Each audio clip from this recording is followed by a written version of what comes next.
And we are live. This is Dark Journalists. What a fantastic crowd we have out there in the ideas room already. Of course, tonight I am joined by the lovely Olivia. Hi, everybody.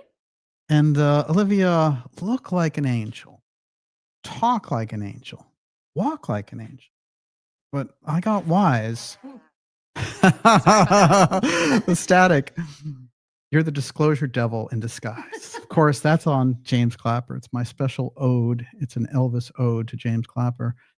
I was amazed with the Age of Disclosure.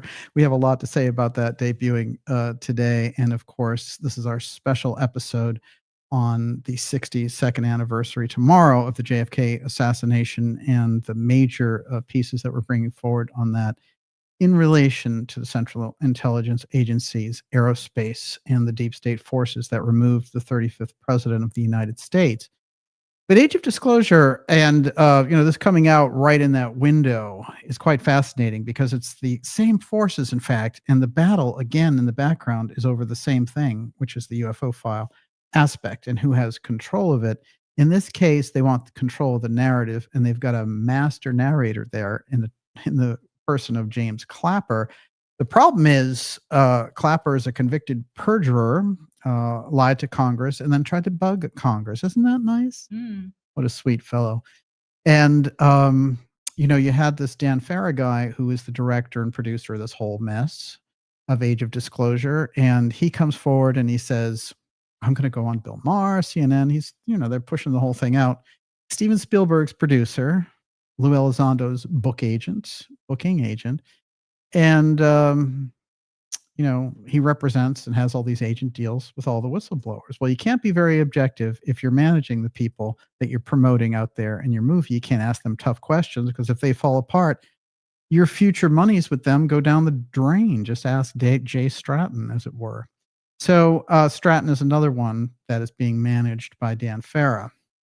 And of course, the Spielberg CIA overlap influence in all this, it's quite the gaggle, as we like to say in the business. And we're going to get into all of it tonight and break it down, what it is in their control of the narrative and attempting to move the actual UFO research aside and put in place the CIA version of the entire thing. We're going to break down what the problem with that is, especially the UFO threat narrative, which they've been promoting pretty hardcore since 2017 when they flipped on denying the UFO aspect. Now they're out there promoting the heck out of it. And we saw our old friend David Grush come out on Fox with the anniversary here of this Age of Disclosure coming out.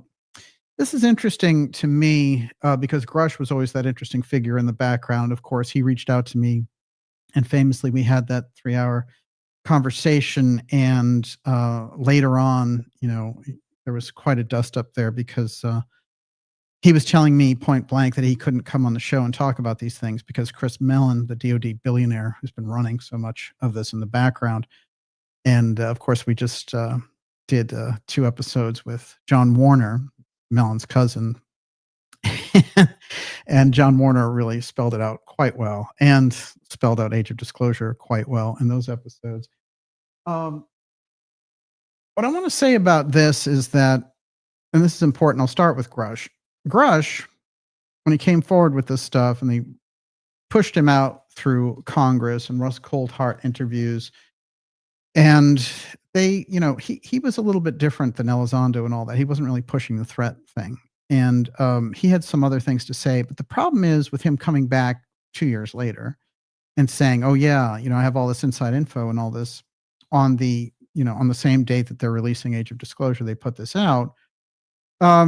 The question is still the same question that I had with him on the phone, which was, will you come out and talk about these things? And is he still being controlled by Mellon? If so, then nothing that he's talking about makes any difference because it's Chris Mellon's PR, basically, for his UFO threat narrative. So the intel overlay on this, these people are going to have to separate themselves from that intel machine in order to be taken seriously by the real thinkers in the middle of all this. You might, with the fluff and the marketing, the $50 million budget, the whole bit, you're going to catch a lot of people, but the people who know on the inside, who understand, and I mean, people in the ideas room understand this. You're not going to get honest UFO disclosure from James Clapper. He's a disgraced ex-DNI. Okay. And there's a reason for the word disgrace. I want to start with that because it's so crucial. I want to say that tonight we're going to get deep into this, and we're going to get into, of course, the final speech, Lloyd Berkner and President Kennedy at the Trade Mart, why that was prevented from happening, and the UFO file, the exotic technology piece, right in the heart of the entire thing. So we'll go a couple hours with you here tonight, and I want to remind you that we'll take your questions in the second half of the program. You can ask those questions at any time during the show, and Miss Olivia is going to put those together. Before I go any further, what have you got? Tortilla Pat says, wowza, what a fantastic show last week. Can't wait to see what's in store for us tonight. And Road Trip 1981 says, gutter disclosure follower here to get the goodies.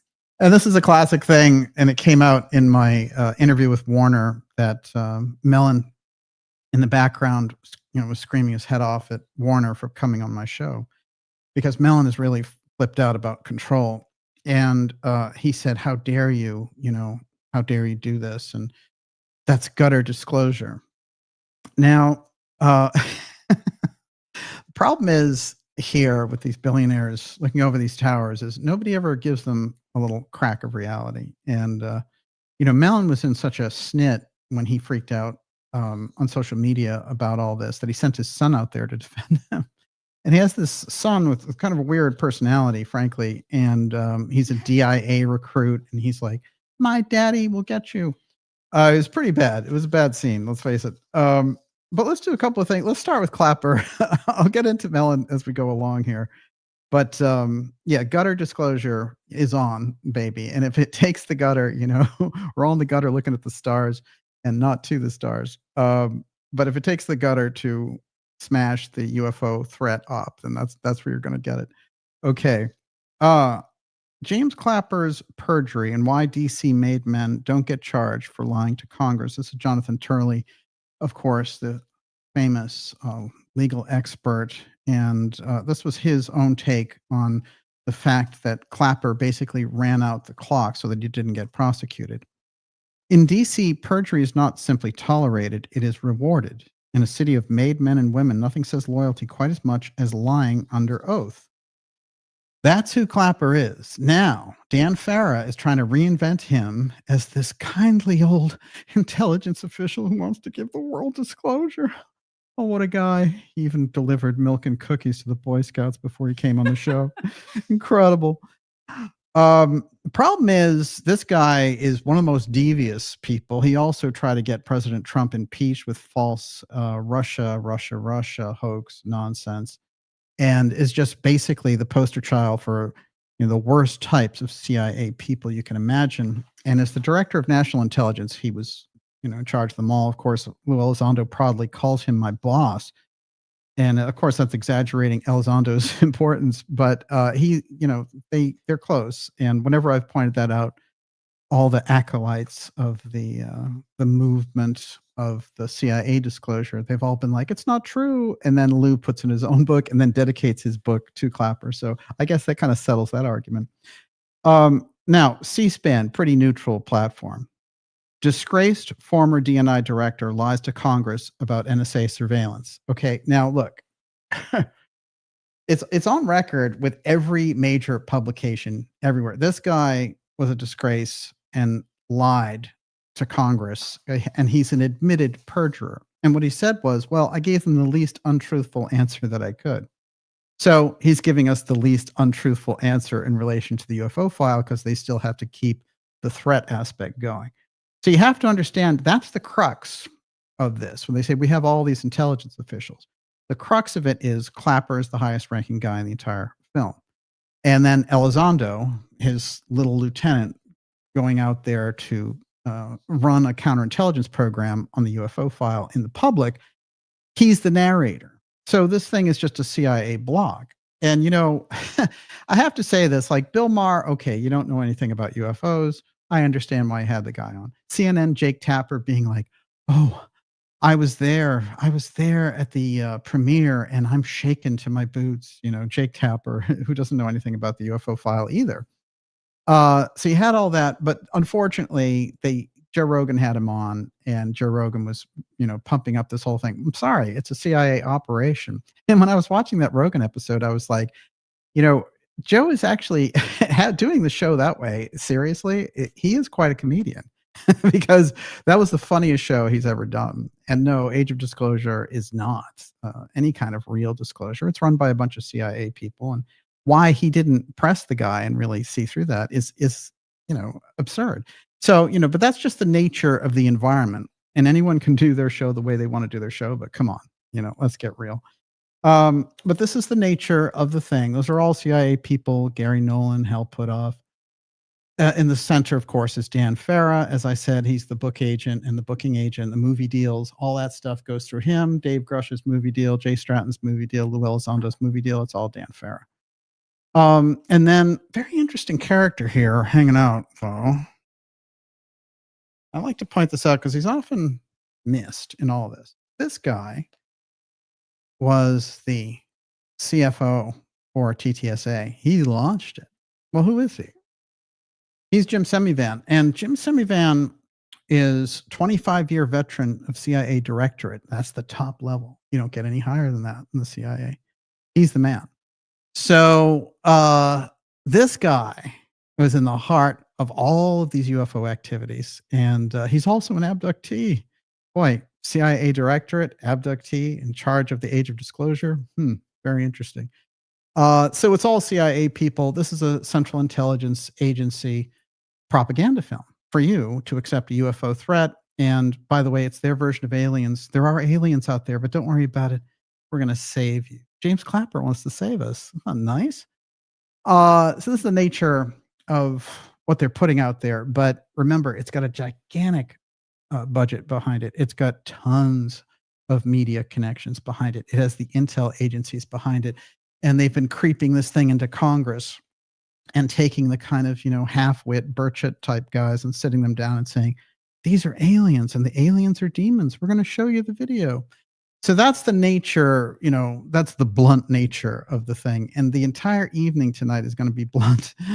I've always said that I'm open to a gentleman's debate with any of these people anytime, including Dan Farah, Mellon, all those people, Elizondo. We always invited them on the show. They couldn't, because if they were to come on the show, their entire narrative would fall apart. This is the nature of the problem, which is the propagation of the narrative is the key from the intelligence point of view. Because if you allow the holes to be poked in it, like we do on this show, even if we're a lone outpost doing it, then the thing deflates. And they're like, oh, you're a counterintelligence guy. They've been training you for 20 years to lie to the public? Oh, well, that is a problem. So the questions that I would ask somebody like Elizondo if he came on a show would be, so you're a counterintelligence agent. You said that you left the government, but in fact, you were still working for 5 government agencies. Is that right? And then he'd have to give up the whole, I was a whistleblower. Damn, that government, give us disclosure, because he was still working for the government. All of them were. So this is a problem. This is a real problem. So the idea that they're anti-government whistleblowers is a hoax. That's the first issue. They're under orders.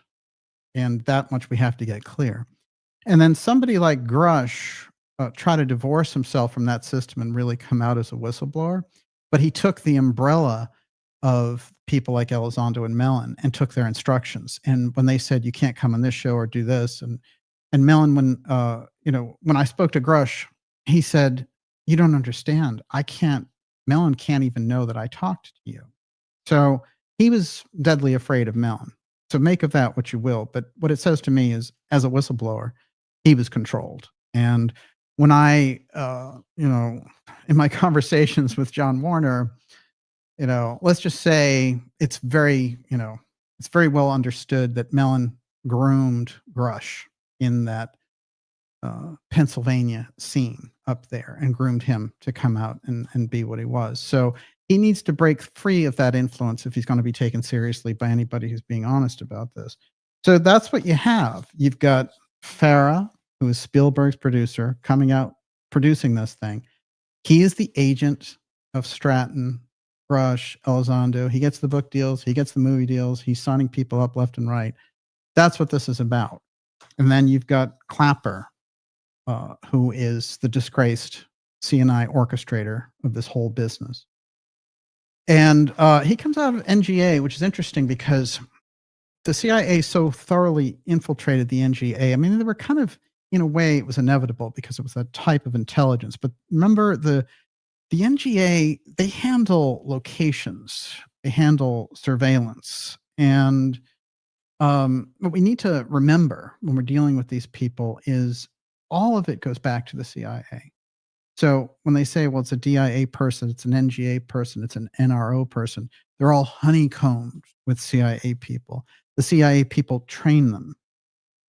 So you're really dealing with the Central Intelligence Agency with all of it. So I use it as a kind of a shorthand, but it's NGA, NRO, CIA. You know, it's the whole group is working under this intelligence umbrella. So the Central Intelligence Agency has over and over again been brought before Congress. You know, the torture bit with Iraq, the Iraq War, you know, slap on the wrist for that. Attempted assassination coordination for Julian Assange, you know, the false WMDs in Iraq. You go all the way back to the Kennedy assassination, of course, Gulf of Tonkin, you know, false flags to get us into war. That's all Central Intelligence Agency. So they don't give you the truth. That's just their history. Anyone who studies that history understands that. The idea that the CIA would give you the truth about the UFO disclosure is hilarious. And if somebody would accept that, they would be dumb. You'd have to be unintelligent to, or you would have to have such blinders on that you wouldn't allow yourself to see the truth. But the CIA has a very documented history, which some very good deep state researchers have gone over for decades. People have lived and died studying and exposing the Central Intelligence Agency because the intelligence community in general, a lot of it is extra constitutional. So this is part of what we don't get our heads wrapped around. Things like Northcom, for example, didn't come up until after 9/11. The DNI position didn't exist until 9/11. The Central Intelligence Agency was created as under an extra constitutional presidential proclamation. You know, hardly under the normal aegis of the Constitution. So these are all, you know, right in that field of illegal activity. So what do you do when you have this gigantic sprawling thing? The Department of Homeland Security, well, it's 275,000 employees. So this is a gigantic apparatus, you know. It's funny when I think about what the Trump administration is doing with Homeland Security. It's quite interesting because, you know, they're using them in relation to the ICE raids and things of that nature. That's probably the only time they were actually doing the job that they were kind of set up to do, because Homeland Security is a gigantic, and I mean, you know, you take the Central Intelligence Agency, you're talking maybe 25,000, 30,000 employees tops. Homeland Security, 275,000. I mean, this thing, how many people do you need, you know, for this activity? So something that is how you create a centralized government. And I think the growth in those things, you know, Doge and all that stuff, they never talked about cutting Homeland Security. Isn't that interesting? Very unusual. So I think, you know, in terms of what they've gone with for this, Clapper, Elizondo, you know, this kind of a thing, it for anyone who is a thinking person, when you put this forward, when they see this film, Age of Disclosure, which is selling a UFO threat, the idea is that, you know, Fox News, CNN, and all these people are going to promote it because they're like, hey, you've got legitimate people in there, and this, you know, we're going to be able to pump up this whole threat thing and UFOs and all that. And they can say, hey, we're talking about UFOs, you know, we're edgy. But you're being played by the Central Intelligence Agency. Like I said, you know, a lot of these people think they're being read in, but they're being fed in. And there's a very big difference. We're going to get into exactly what that is. Everyone, you're watching the Dark Journalist Show. This one, woo, is going to be incredible. Got a lot of deep, deep things here for you on the 62nd anniversary of President Kennedy's assassination tomorrow. Dark Journalist X Series 209, the UFO File, JFK, the Berkner's final speech revealed. What was that speech that JFK and Berkner were going to give at the Trade Mart?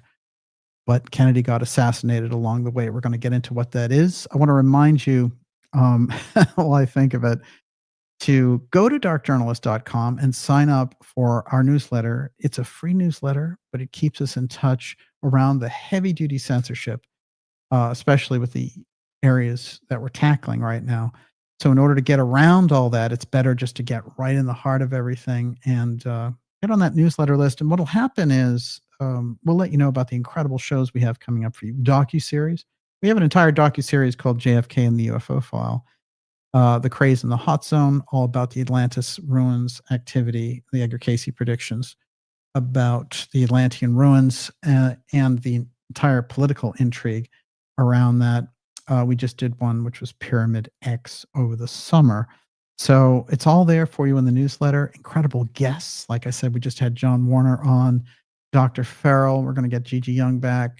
And, just incredible guests. Very, very exciting. Gigi Young did a very important video just recently on Atlantean power station. This is interesting. The ancient technology. This is how you bring it around. So yeah, all that is coming forward and coming your way along with mind-blowing X series episodes. It's all in the newsletter. Stand up and be counted and make sure you're on that list. Before I go any further, Miss Olivia, what have you got? Jimmy Stevens says, Age of Disclosure seems swampy. The very people that work for the secrecy are the ones now supposedly telling the truth. Timing seems eerie with Avi and 3i Atlas also. Yeah. Sarah Hansen says, seriously, we could turn this into a Broadway spoof. Put on a show. We'll do it right here. Well, look, that's a really good point about these people and their track record is entirely dishonest. You can't give those types of people any kind of, leverage when it comes to something like the UFO file. It's incredibly dubious. And I do think a lot of it's a rehash too. They shot it in this way that it's not very interesting. It's a bunch of people sitting around who are like, I'm Jay Stratton. I worked in secret program. I saw secret things. Take my word for it. James Clapper's my homeboy. It doesn't advance things. They think that if they put the whole sheen of Hollywood on top there with Farah doing his design of the whole thing. So I would take it as the problem is for me it is just a terrible documentary. However, the push behind it is dangerous, especially in this era where they're doing all the drone warfare. The Sky event is something that they're building up to. And let me say this, from watching this show, you will know that I believe completely in the real UFO file. It has nothing to do with what they're trying to sell as a threat. The experiences that people have had, my own history, I've talked to the best people in relation to this, all the way back to when I was 18 years old and John Mack was over here at Harvard doing his abduction. The whole thing he was doing with abduction was incredible. And over the years, people like Jim Mars, who are right in the heart of the whole thing, Stanton Friedman, who really shared his research with me in hours and hours of conversation. We did multiple shows with Stanton and Linda Moulton Howe. Paul Hellyer, of course, the former defense minister of Canada, he told me, exactly how it worked, and that when he was defense minister, that the American military and the Canadian military, they went back and forth. And they didn't even tell the prime minister or the president what was going on in relation to this. That's the type of background that you need to smell a rat when it comes to these intelligence people coming forward. And I feel bad, really. A lot of the podcasters are out there. They just want to drum it up. They just want pop clicks. That's the way it goes. Guys, I read the book last night. But if they knew what they were doing, if they knew what they were facilitating, they might think twice, even from that superficial level. So we have to know what the real thing is, the real deal and the teal deal, two totally different things. And intelligence, false UFO threat, that's a whole circus. And there's a real split here of people who understand that and people who don't, who want to jump on because, they want their conversations over the family holiday dinner to be like, I was right. I said there were UFOs and it's true. The government said so. none of that matters. I mean, I hate to say it, but you could find yourself in a position where the Central Intelligence Agency uses the gullibility of the public to launch one of the worst false flags in history. So, the idea of a real UFO file, there are very heavy duty instances of encounters with anomalous craft. There's a whole UFO file that is built around this X technology. And the X technology, as we've demonstrated on this show many, many times over, they both inhabit that world of the UFO file, because when the UFOs show up and all the alien stories and all the rest of it, over and over again, we see the same types of symptoms. You see people missing time, the whole apotheum effect that I've described, the interruptions with the grid, the magnetosphere, everything. That is all related to this very special technology, but it also happens in relation to the UFO files. So when you see these craft showing up, we have generations of people. Look, people have lived and died. Think of Betty Hill, right? The most famous abductee or whatever. That's 1961. And, she's been gone for 20 years or so now. People have lived and died with this, the researchers around it, just like with the Kennedy assassination. It's intergenerational at this point. And these things might have happened generations before or decades before I was born. But for me, I can see the crux of it is if you can find out where the early stage takeover took place. And for me, it is the deep state revolt against the White House in 1963. That's a weird kind of backwards genesis for the situation we find ourselves in now. I'm going to show you exactly how that works. Miss Olivia, you're up again. Joseph Farrell's in the chat. He says, what is the motivation of this marketing campaign? What is their goal?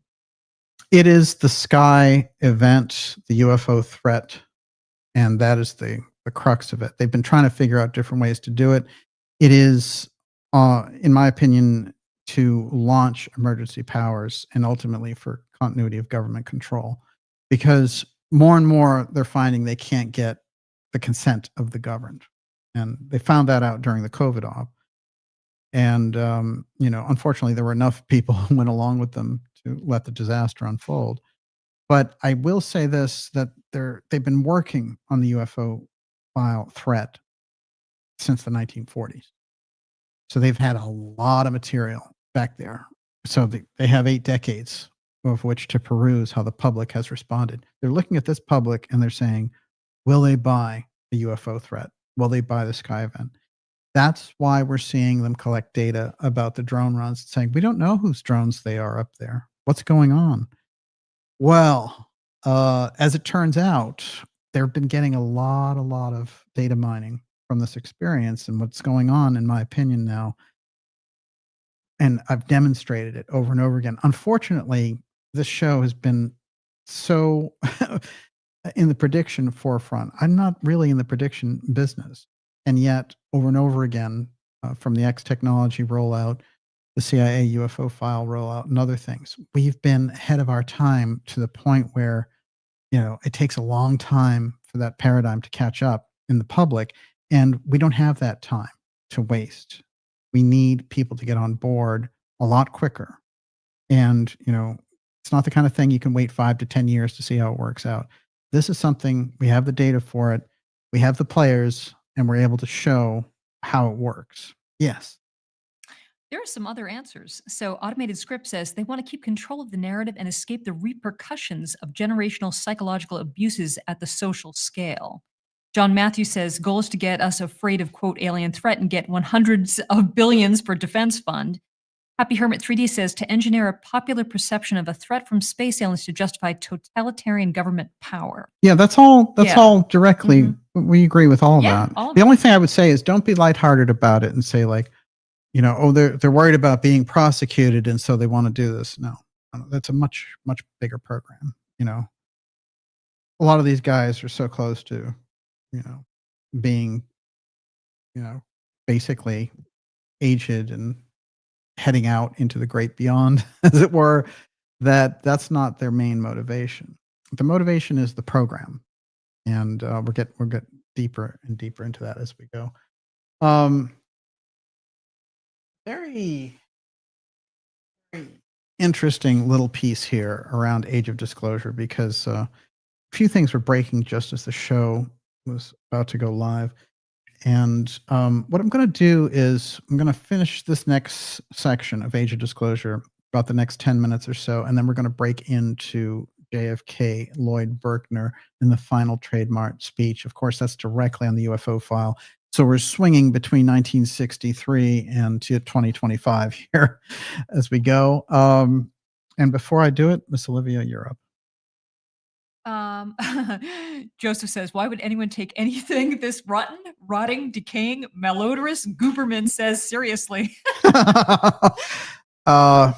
Well, if you look at Joseph Farrell's book, let's say in the mid 2010s, there, 2014, 2015, this, now it's 10 years later. Now all the stuff that he's been talking about is really coming home to roost. Okay. Now, a weird thing happened with the New York Times. And I always wonder when these things go down. One is that an article came out that was a bad review of Age of Disclosure. Wow. Ooh. I had to applaud the New York Times.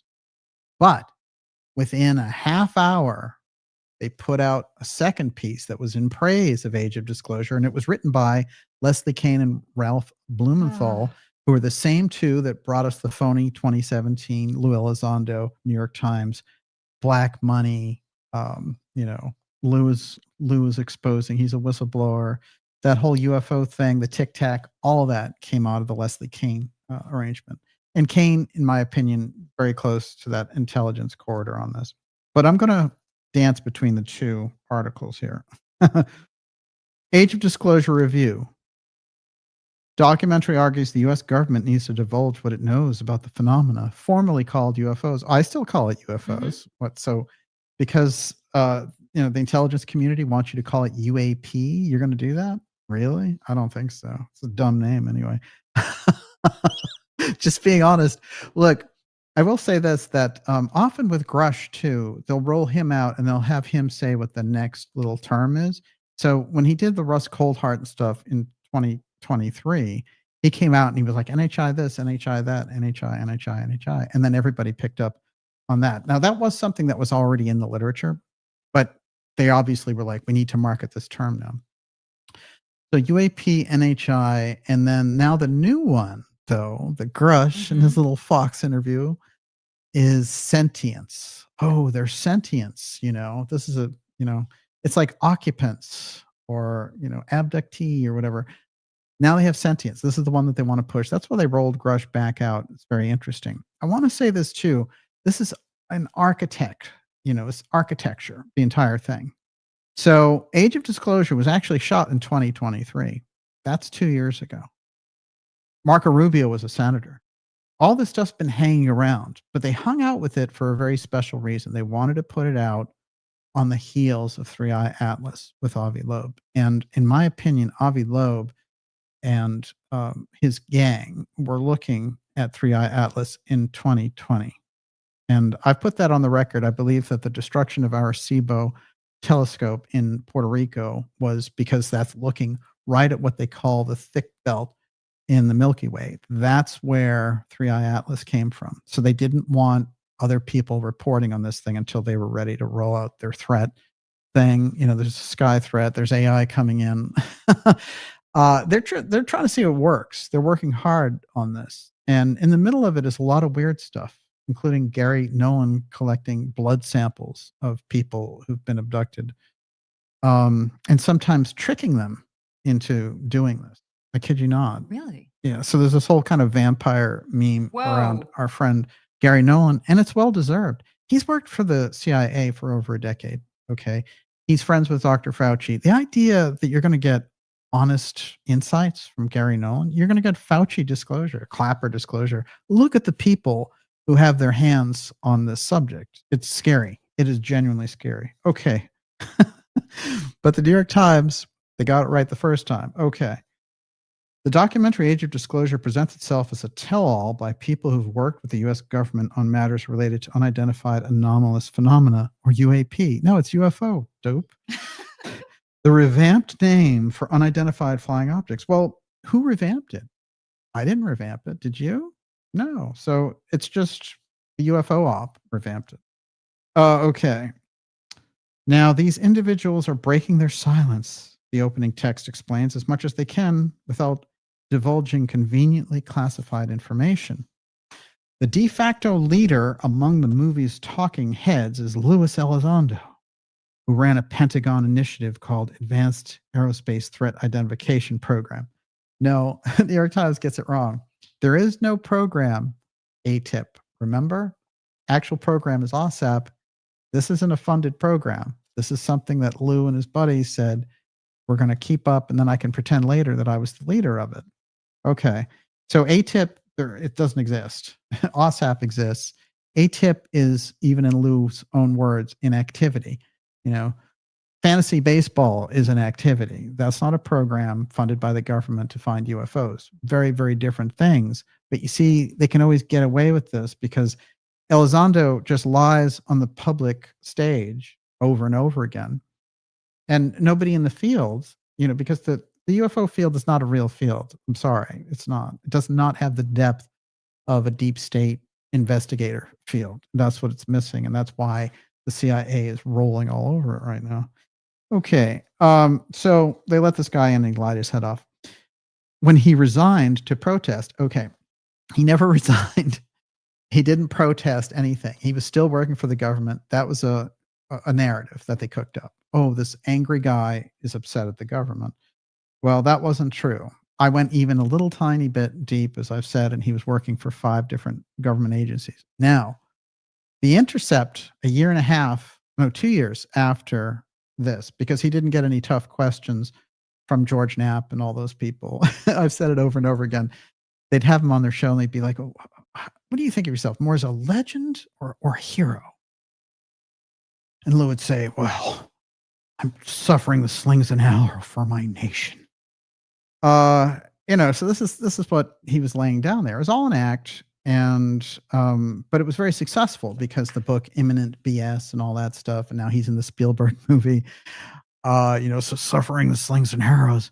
It really, you know, and he got some kind of weird restaurant out of it. CIA is weird. I'm telling you, they give you strange rewards. Okay. When he resigned to protest what he saw as excessive secrecy, since then, Elizondo's written a memoir and testified before a House subcommittee, and he's an executive producer of the film. That lets you know a lot about it. He's executive producer. Okay, so I thought that was great. Also, famously at the hearing that he attended, Michael Schellenberger, the journalist, was there and said, I have this secret program. All these intel people have just told me about it. It's called Immaculate Constellation. Guess what? We never heard anything else about it. It was the meme of the week back. It was a big hit in November 2024 for about a week, less than a week. Okay, what was that, Michael Schellenberger? You know, and this is an interesting thing about Schellenberger. He didn't know anything about UFOs, and he was honest about it. But he said, as soon as I showed some interest in this, I was surrounded by a dozen intel guys. Well, that's what they do. They're going to use you to get their UFO thing out the way that they want it. The UAP threat. It's coming, baby. The Sky event is coming for you. Directed by Dan Farah, a producer of Ready Player One, The Age of Disclosure follows a time-honored method of easing viewers into its incredible assertions. Mixing out these concepts and ideas that have the ring of truth, surely some anomalous phenomena exist. Surely they have the potential to become a national security threat. Threat. The underpinning of the entire thing is the threat. It's not surprising to hear that the government might classify certain details that should be public. The bipartisan, high-profile figures who sat for interviews, Kirsten Gillibrand, remember it, all in 2023, a couple of years ago. Marco Rubio as the senator, now Secretary of State, lend credibility to the proceedings. Not much. But the Age of Disclosure sneakily slips from those official arguments for transparency into the realm of pure speculation. So, and on it goes, basically saying this thing is not offering any evidence, and it offers a lot of assertions by high-ranking people in the intelligence community or in politics. The two highest ratio of liars. Okay, then there's the second version of this whole thing. The second version was, Age of Disclosure is the greatest thing that ever happened. It's Leslie Kean and Ralph Blumenthal. A film about unidentified phenomena gets a congressional audience. Ah, yes. Now, you might remember, I wish I had printed it out actually, but you might remember when they ran the Lou Elizondo thing, they had this picture of him in a cafe and it was through a window and he had the face on. It was like, I've been let down by the entire world and my government, but I'm going to get to the truth. So they took this picture of him and they used the same photographer to take this picture of Dan Farah. He's the new one. He's the new disgruntled guy. We're going to get to that UFO truth, everybody. So just keep the kind of themes in mind. Here we go again, right? And what they have there as part of the article is, Luna, of course, who had 6 months to run the entire task force about the D-class and didn't get anything done. You had one lousy hearing with George Knapp. At this invitation of the movie's producer and director, Dan Farah, 5 House members, as well as staffers, and a few of the former officials who were interviewed from the film, gathered at a long conference table in the large Cannon House office building space. The closed-door session was scheduled for 7 p.m., but members arrived late after a vote without time to eat. Weird. Representative Andre Carson of Indiana, that UFO titan. These people come out of nowhere. Andre Carson, he's been, one of these Democrat congressmen out there forever and ever, very partisan, all the rest. Suddenly, he's a UFO czar, right? It's strange what must be going on in the background. The chatter that's going on in the background is UAP, the gravy train is coming. Keep the subject going. We're going to get all this investment. All this money's coming out of the government for it. Get on that train early. So he says it pieces everything together that we've seen on television and film and social media. Andre Carson is the host of the screening, who also appear in the film, added there's a section in here that will bring context to the fuzzy photos. One attendee, Representative Eric Burleson. Now, I've pointed out Burleson before. He is the Missouri congressman, and he's always in the middle, in the heart of all this. And again, you look at him and you say, why are you even involved in UFO anything? What is the reason? All I want to do is sit these people down one at a time and say, why are you involved in the UFO thing in Congress, this big push? What is your motivation? Do you have something? Do you have some background with UFOs? Did you hear something? Did they give you a briefing? Or are they just having instructions about putting this front and center? I'm going to show you how that works. One attendee, Representative Eric Burleson, Republican of Missouri, said he hoped the age of disclosure would help the UAP issue become a priority for the Trump administration. I think we've had enough hearings. It's time for hard evidence. The Age of Disclosure James Clapper documentary, featuring government and military officials who were screened for a bipartisan group. And then they go into this whole thing. So I won't go into Leslie Kean praising this entire thing, but she's like, this is the game changer. And this whole bit, we've seen this movie before. It ran in 2017, and it was Lou Elizondo, TTSA, and that whole group. And they launched a UFO threat. And they tried to push this tic-tac thing. And they had the help of all of those, stooges in the UFO community, and then all of the politicians and all the rest. Over the years, their story fell apart to the point where the New York Times itself no longer had the credibility in that story for the things that they had been saying. Well, it wasn't really a program. Well, he didn't really leave the government. So these things are put out there and the retractions come later, a lot later, after you've forgotten the whole thing. This is the nature of the problem. It's to catch them in the act. And that's what we're doing here tonight. I'm going to show you how the Age of Disclosure is a setup for the Sky event moving forward, and how long this has been planned all the way back to 1963. We're going to go deep with you tonight. Everyone, this is the Dark Journalist Show. It's X Series 209, JFK UFO File, Berkner final speech revealed. Yes, it was physicist Lloyd Berkner that President Kennedy was going to meet at the Trade Mart. We're going to be taking your questions in the second half here tonight. Like I said, we'll go a couple hours with you. And before I go any further, you're up. The Full House show says tropes over truth. And TNT 1776 said, I know, I love that. Would love to look over their royalties contract for this Hollywood flick. Yes. Oh, forget it. I mean, you know, I showed all the stuff. I did a couple of episodes before the Warner episode. One was called The Sky Event, which went through all of the different compensations and the fact of Farrah representing all the book deals for these guys. So that's crucial because you have to understand how that works in the background. In other words, if there were some whistleblowers, let's suppose they were just regular citizens and they had seen a UFO land, then they could give their testimony and you'd put it in your documentary, and maybe people would become interested in that. Maybe it would become a book or a movie deal.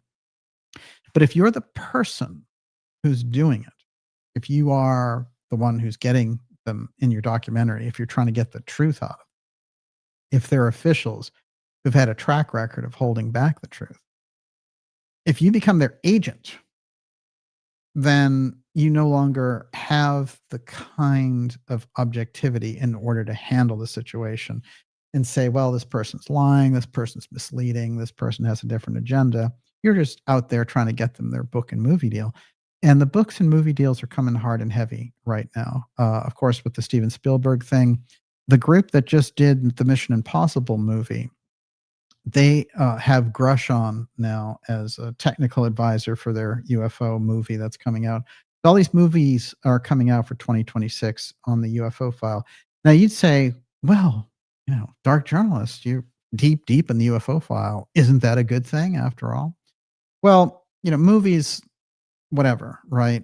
If you can get the truth of the nature of the subject, that would be good. Unfortunately, the forces of the Central Intelligence Agency in Hollywood teaming up to launch a UFO threat is not a good development.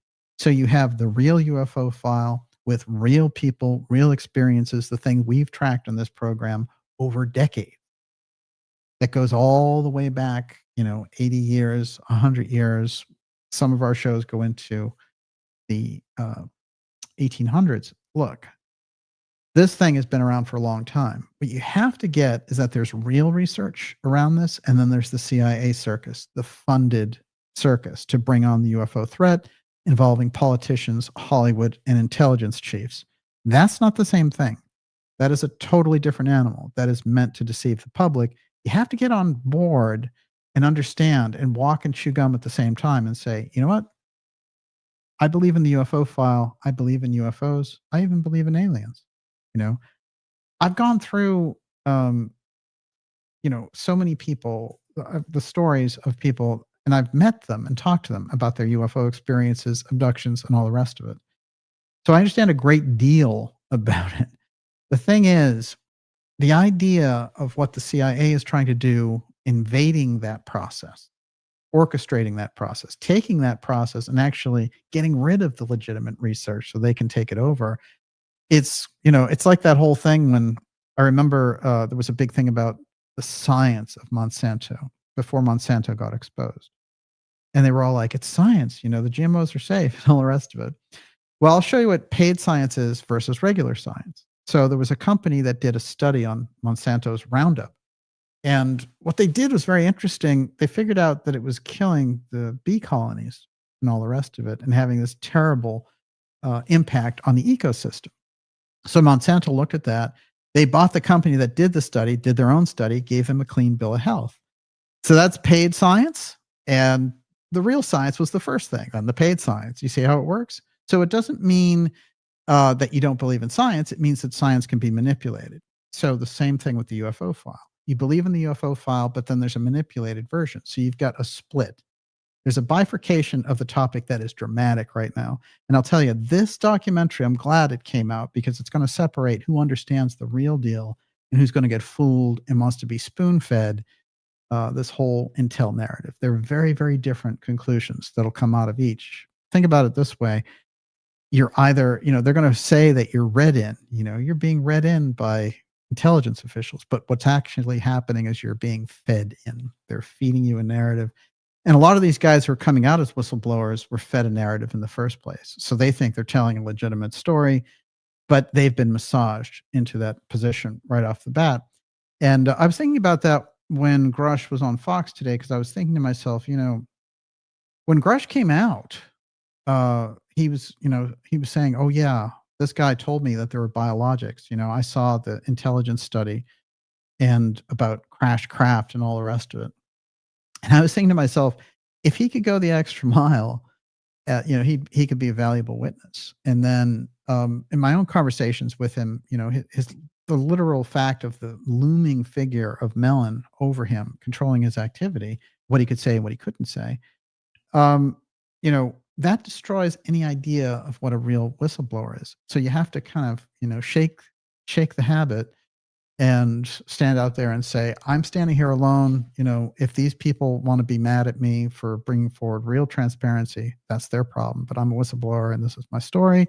And you know what? Maybe I don't get a book deal or a movie deal, or maybe I don't get a Netflix special, but I share my intricate knowledge of the UFO file with the public. That's the reward enough. Isn't it? I guess not. Just ask Lou. Everyone, you're watching the Dark Journalist Show. Okay, here's what we're going to do. We're going to roll into the JFK section, then we're going to take your questions. How's that? What do you got? Ed Cooksey says, okay, Tim Burchett and Anna Luna with us or part of the show? Well, I gave them complete, latitude in my own work. I was looking at them and the task force stuff that they were doing because it seemed like a task force was a good idea, a congressional task force. But they had 6 months with the task force and nothing came out of it. They did a hearing where they had Oliver Stone at the hearing. And because he's such a legend around making the JFK movie and stuff, that was good. But they didn't get to the bottom of it. They didn't get to the bottom of the JFK UFO issue. I sent them my own research. They're very well aware of me. When Luna went on Rogan, it might have been the X series that she was saying. Every topic was, bang on the X series. And I know someone who works with Burchett who says he watches the shows. They know the show. They understand the topics. And they understand that we're informed in a particular type of way around these subjects. They've learned a great deal about it. The problem is, I think that they have the wrong people around them, telling them how they can implement these things and still maintain being a congressperson. And I think they're also suckered in to a good degree, So, no, I'm disappointed with them, extremely disappointed with the task force. However, if they could get together and launch a congressional committee about JFK and the UFO file, I'd be 100% behind them. And, if they would do both at the same time, they would explode the entire episode, the entire issue. And I'm going to show you tonight how the two relate. Now, we did a documentary last November, which was all about Lloyd Berkner. And it's on there. It's on my channel for free. It's been spread all over the internet with hundreds of thousands of views. People have seen this thing. It's about 90 minutes. And it's an incredible, incredible intro that drills down on so many of the exotic technology aspects involved here and Berkner's role. People don't understand Berkner. Practically no one had even heard of him before we brought forward the research. Now, what I'm going to do tonight is I'm going to give you that aspect of Berkner and the things that I've learned over time in relation to Berkner. And it is a mind blower because it's going to let you know that so many of the things that went on in 1963 with the assassination ricochet directly, and I mean directly, into what's going on here with SpaceX and the secret space program and Artemis and all the rest of it. It's all there. And I'm going to show you the very strange presence of Phobos in the heart of Berkner's research tonight, and the very strange thing that Berkner's protege had to say about Phobos. This, I don't think, has ever come out. We're going to come out with it tonight. I want to remind you, before I go any further now, to go to darkjournalist.com, sign up for our newsletter. It's a free newsletter, but it keeps us in touch because there's intense, and I mean intense, hardcore censorship that goes on around this channel. You can get around all that by just merely signing up. Takes like 30 seconds there. And you're just going to get a free newsletter every week. It'll let you know about the incredible shows that we have coming up for you, docuseries, events, the incredible interviews, X-series shows. The whole thing is there. Stand up and be counted. Go to darkjournalist.com and sign up for the newsletter. Miss Olivia, your last word before I jump in. Deep State, you're fired says, DJ, this is why your work is so important to steer the conversation towards truth, not CIA control techniques. Oh, yeah. And Ratboy Genius says, I appreciate DJ is trying to bring some reverence around an existential topic, while the Holly weirders are only in it for the grift. Oh, my God. Look, that says it all. And, you know, the subject is important on a number of levels. There was a guy, Leonard Stringfield, who was early on, John Keel early on. They studied and they put themselves on the line for the subject. And you had remarkable people in the field. A lot of them have passed away. And I think the intelligence agencies decided we can dry up all the funding. This is what Stanton Friedman told me back in 2016, that the intelligence agencies were drying up the funding so that the UFO field wouldn't get anybody good. And then, you know, what could happen? They could show up on the scene and be like, well, the scene is pretty much dead meat and we can just roll in there and those guys will fold over. And what did shock me is some of the UFO experts, and I've gone on about it on this show. So if you've been listening, you've heard me say this, but the UFO experts who, you know, fell to their knees or bowled over for this stuff because they wanted themselves to be taken seriously finally, you know. And very classically, it was Richard Dolan who said to me, take the win, even if they are intelligence people, it doesn't matter, take the win. No, I don't take the win. I want the truth, so I'm not taking the win.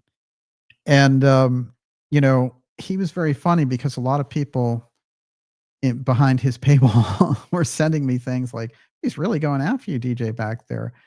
And I said, well, the reason is because the heart of it is that the intelligence operation is different than the UFO operation. So if the public sees that, then the intel thing will never get off the ground. And the people who've thrown in with the intel thing aren't going to look very good. And this was the whole thing. It's not just, you know, Dolan. There's more, you know, there are other people who did that, and people have their own reasons for doing their own research. I'm not even judging that. What I'm saying is, you either, when you get into the truth-telling business, you either tell the truth or get out of the business. So you don't wait around and let some intel people say, you know, if you let out this little bit now, in a year from now, I'll tell you the truth. They tried it with me. It didn't work. It was a horrible failure.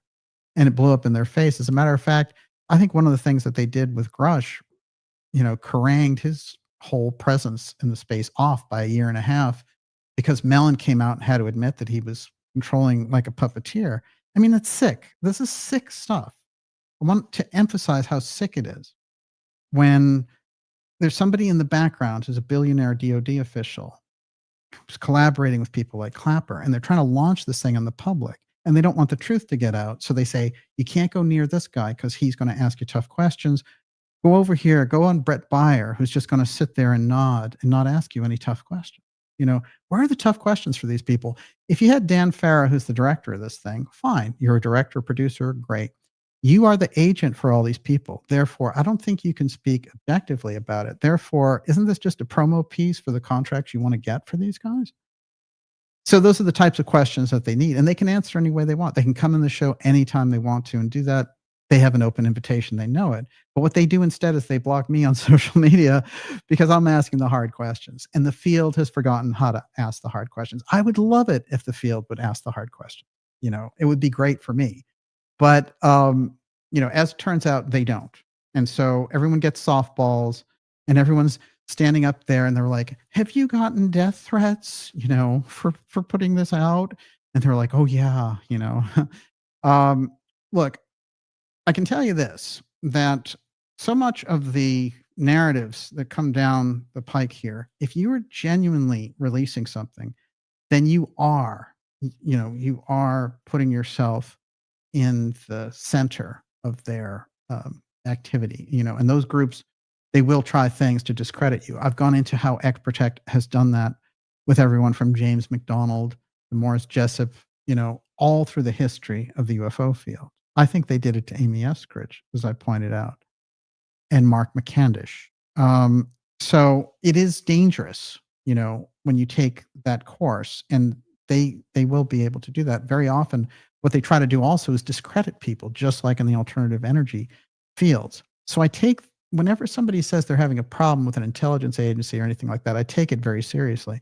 But when you hear people who are part of those organizations talking like that, about the great risks that they're taking, what they're doing is they're astroturfing and they're adopting what a real whistleblower would say and putting it in the mouth of Lou Elizondo or somebody like that. You have to be able to separate the difference. Otherwise, you'll never get anywhere. You'll be in an intelligence, narrative, haze, propaganda, and you won't get to the truth. So I think it is important to be able to say which is which. What else you got? Joseph again. DJ, do you think the people behind this quote disclosure think their campaign is succeeding, or do they realize no one is paying any attention to them? No, I think people are paying attention to them. And I think they're so well funded that with the media and the funding and the intelligence, the incredible long arm of that intelligence network reaches into everything from academia, geopolitics, and the media, financial circles. And I'm going to share a little thing here, which is interesting, which is I caught this whole thing about Tuttle and Tuttle Investments. And this is a long story, but basically they invited me to be on their show. They do a Tuttle Investments podcast thing. But one of the things that caught me before that was I saw Tuttle putting out this thing about how he was creating these ETFs, and they were all about alien technology.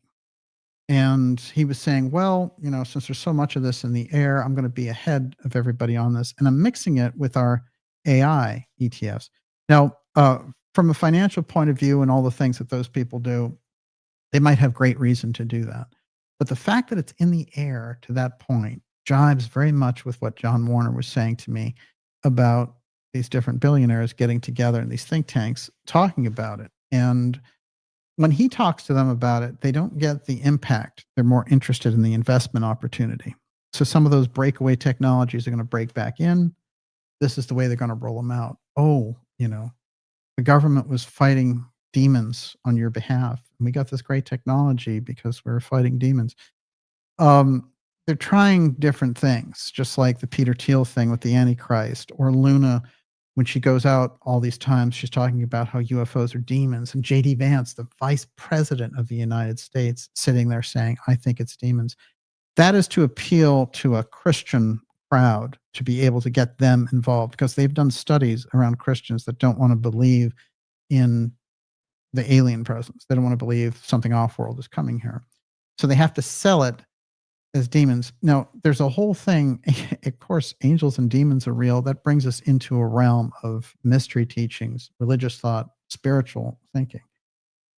But if you take a case of the Foo Fighters tracking around after Gordon Cooper when he's doing maneuvers setting up in Germany, he's encountering a scientific phenomena that's imitating what he's doing and doing it better. So whoever they are, that's what they have. It seems to me they don't have to be demons or angels to be able to do that.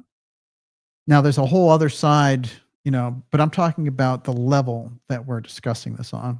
There was a craft, it was tracked on radar. We sent planes after it, it disappeared. I don't think there are any aliens, any alien, demon, angel aspect involved there. I think it could be, well, I should say it could be an alien. It could be an off-world visitor. But I don't think it's this other thing. I don't think that the thing doesn't function on that level. That is, when you manifest something into your reality, it gets us into deeper discussions about dimensional levels and things of this nature. But, they just throw interdimensional out there. They actually don't understand even what they're talking about. So that you get these congressmen, wrangling up to the mic and they're like, is it extraterrestrial or is it interdimensional? And these weird sleazebag Congress people who've been ripping off the public their entire lives, the Pelosi types. And they're supposed to somehow start telling you about angels and interdimensionals. God help us, please. Leave that to real spiritual people, real spiritual authorities, and do not hand it to people who are known as basically having no ethics practically. And that's my impression of it. Now, do I think there could be a political movement that could have ethics and succeed? Yes, I do. So I'm not cynical in that way, that thinking all government's bad or everything's a black pill, so you have to be able to tell the difference in these things. But it's a crucial question, and I'm glad you asked it. Fantastic. Great ideas room tonight. Incredible. I'll tell you this. The JFK assassination 62 years ago, what's come out, the CIA files and all the rest of it, is nowhere near what the government has on this. But I will say, from the things that we've learned, that we put forward on this show many, many times, about the role of George Joannides and setting up the legend of Lee Harvey Oswald, is now fact. So they should change all of the history books, all of the college books, the high school texts, and all the rest of it, to reflect the fact that the CIA, before the Kennedy assassination, was actively manipulating the patsy that was going to be involved in the case. So that much has come out. Whether or not it gets acted upon is a different matter. Unfortunately, the group, the task force that was supposed to be in charge of this and driving it, didn't do the hearings that were crucial to the heart of the Joannides story. But George Joannides was our top psychological warfare operations person, and he was putting together the Oswald op before November of 1963. He'd been putting it together for a long, long time. And he was given the congressional, the CIA Medal of Achievement, Career Achievement, and Bobby Inman was the person who was selected to give it to him. And Inman, still alive, still deep, deep in all of this. And, in his 90s now, I believe, but is a deep, deep major player in all of it. Exotic technology. He had the courage in the 1980s to come out as a acting CIA director and say, not only do we know about these crafts, we know who's inside. And then he got into trouble for that, basically. But this was somebody who was dangled out there as part of this operation. Then he got involved with the exotic technology companies, SAIC and others. And what I noticed and what grabbed my attention, and I did the X Series 200 episode on it. I highly recommend you watch that. We did it over the summer. Is Bobby Inman went from his activities as NSA director, deputy CIA director, acting CIA director, and this really high-end intelligence level. And then he moved into an AI development company for 12 years. And all of the AI that you're seeing is spun off of the people that became, his entourage. And he was obviously feeding in things directly from those secret programs into that AI. The question that I brought up, and I won't try to answer it in this show, is did they splice the alien aspects that they were dealing with into the AI that we're dealing with now? And is that why this is such a rush to go on and take your job? I'm going to point this out because I've said this before about Elon Musk. And I understand people go very back and forth on Elon Musk because, of course, he did purchase X, Twitter, and make it, a place where people could say what they wanted to say. And that was a great benefit. But so many of the companies that he's a figurehead for, I don't even believe that he has anything to do with. But one of them, Neuralink, has always been the great promise that if somebody were handicapped, they'd get the ability back by a computer chip in their brain. Now, when this came up, instantly, people were touting how great it could be and all the rest of it. But those who'd been studying these things for a long time were looking at it and saying, oh, this is the brain chip, control everyone, connect them up, suck them in like the Matrix to this central force. A lot of people were saying, well, no, they're just going to do it for medical purposes and all the rest of it. This is Musk talking about Neuralink's long-term goal. Listen close. In the short term, Neuralink is just about solving brain injuries and spinal injuries, that kind of thing. For many years, Neuralink products will just be helpful to someone who's lost the use of their arms or legs. There's a long-term mitigation to artificial intelligence which is that we could effectively merge with artificial intelligence by improving the speed of interaction between our cortex and our tertiary layer, which is already silicon. We're already sort of a three-level intelligence creature. No, that's not a fake. That's the real quote from Elon. Neuralink, after they get through this BS stage, saying, oh, it helps disabilities. The idea is to merge yourself with AI by having this chip implanted in your brain. That's the sickness there in the Elon app. But look, this is what I've said before when it comes to aerospace. SpaceX is the heart of it. The X technology is the heart of it.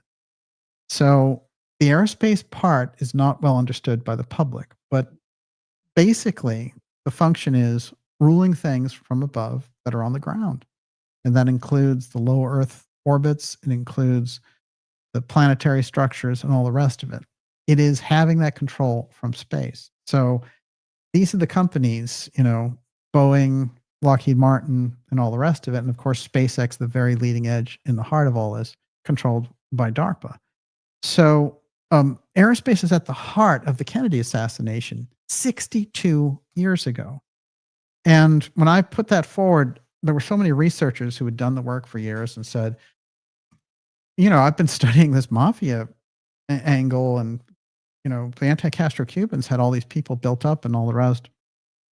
And look, that stuff, there are all kinds of very interesting dynamics in order to work with. But if you look at the crux of what Kennedy was doing, it's all about the space program. So we have to get our heads wrapped around that. What's the next level around the space program? The aerospace companies that you're dealing with, that the government is promoting contracts to. There are great blow-ups, great feuds going around the contracts that Kennedy was giving out in the last few months of his life. Finally, he gets to a point where he says, you know what? After the Cuban Missile Crisis, after all these things were brought to the extinction level of society over this conflict, I'll tell you what we're going to do. We're going to take our secret high threat cases involved in the UFO file, and we're going to share them with the Russians. What happens? There's resistance. You don't want to do that. And Kennedy says, no, absolutely. I'm ordering the NASA director. I'm ordering the CIA people. There are memos. Okay. Now, there's a guy out there who's kind of a lost researcher, out of time. And he was a British diplomat for decades. And he had learned a great deal about the UFO file. When he retired, he amassed the largest library of all the rest of it. He made some very interesting comments. I found this in a 1977 interview, and I was flabbergasted because I've been out here trying to tell people that NASA, the space program, the aerospace aspect, the UFO file is at the crux, the heart of JFK's assassination 62 years ago. So here's what he had to say about this. He said, thinking about the Russians, this is Gordon Creighton, okay? We have a lot of evidence of people being maltreated. We have a lot of evidence of cases of people who've been killed, who've been burnt badly by radiation, by rays of unknown forms of rays, people who had to be carried off and certainly have not come back again. He's talking about when things have gone wrong dealing with UFOs. None of this looks good or looks to me like the behavior of benevolent beings, and therefore it's not surprising that you've mentioned the attitude of governments. It's not surprising the governments aren't saying anything about it. And I don't want to go on record as being critical of the governments for their view. I think it's a very serious matter. I think it is not one that one can bring up or to the attention of everybody. In other words, there's a deliberate plan to keep this away. And he says, I think very wisely, because many people know what I know about it from my study over many years, and they might be very alarmed. We had cases on record of cattle being taken. Now, this is before even Linda Moulton Howe's, cattle mutilation work, which is really groundbreaking stuff. The public still, there's still no good answers for it these many years later. I'm glad to think that some of them like beef. There might be other forms of protein that they might be after, which would be rather more alarming. We've had many cases on record where they've been taking rocks, stones, vegetation, plants, exactly the kinds of things that we would be doing in our own explorations on the moon. We've done it already and would do it on any other planet that we landed on when exploring. It's a complicated problem. And, it says that humanity, if it carries on as he is, he's like a child playing with a bit of a chunk of dynamite and a hammer, he's going to destroy himself. Man could have survived forever with bows and arrows. He's not going to coexist forever with the present technology. Okay, now, since this is the anniversary, pay very close attention to what I'm about to tell you.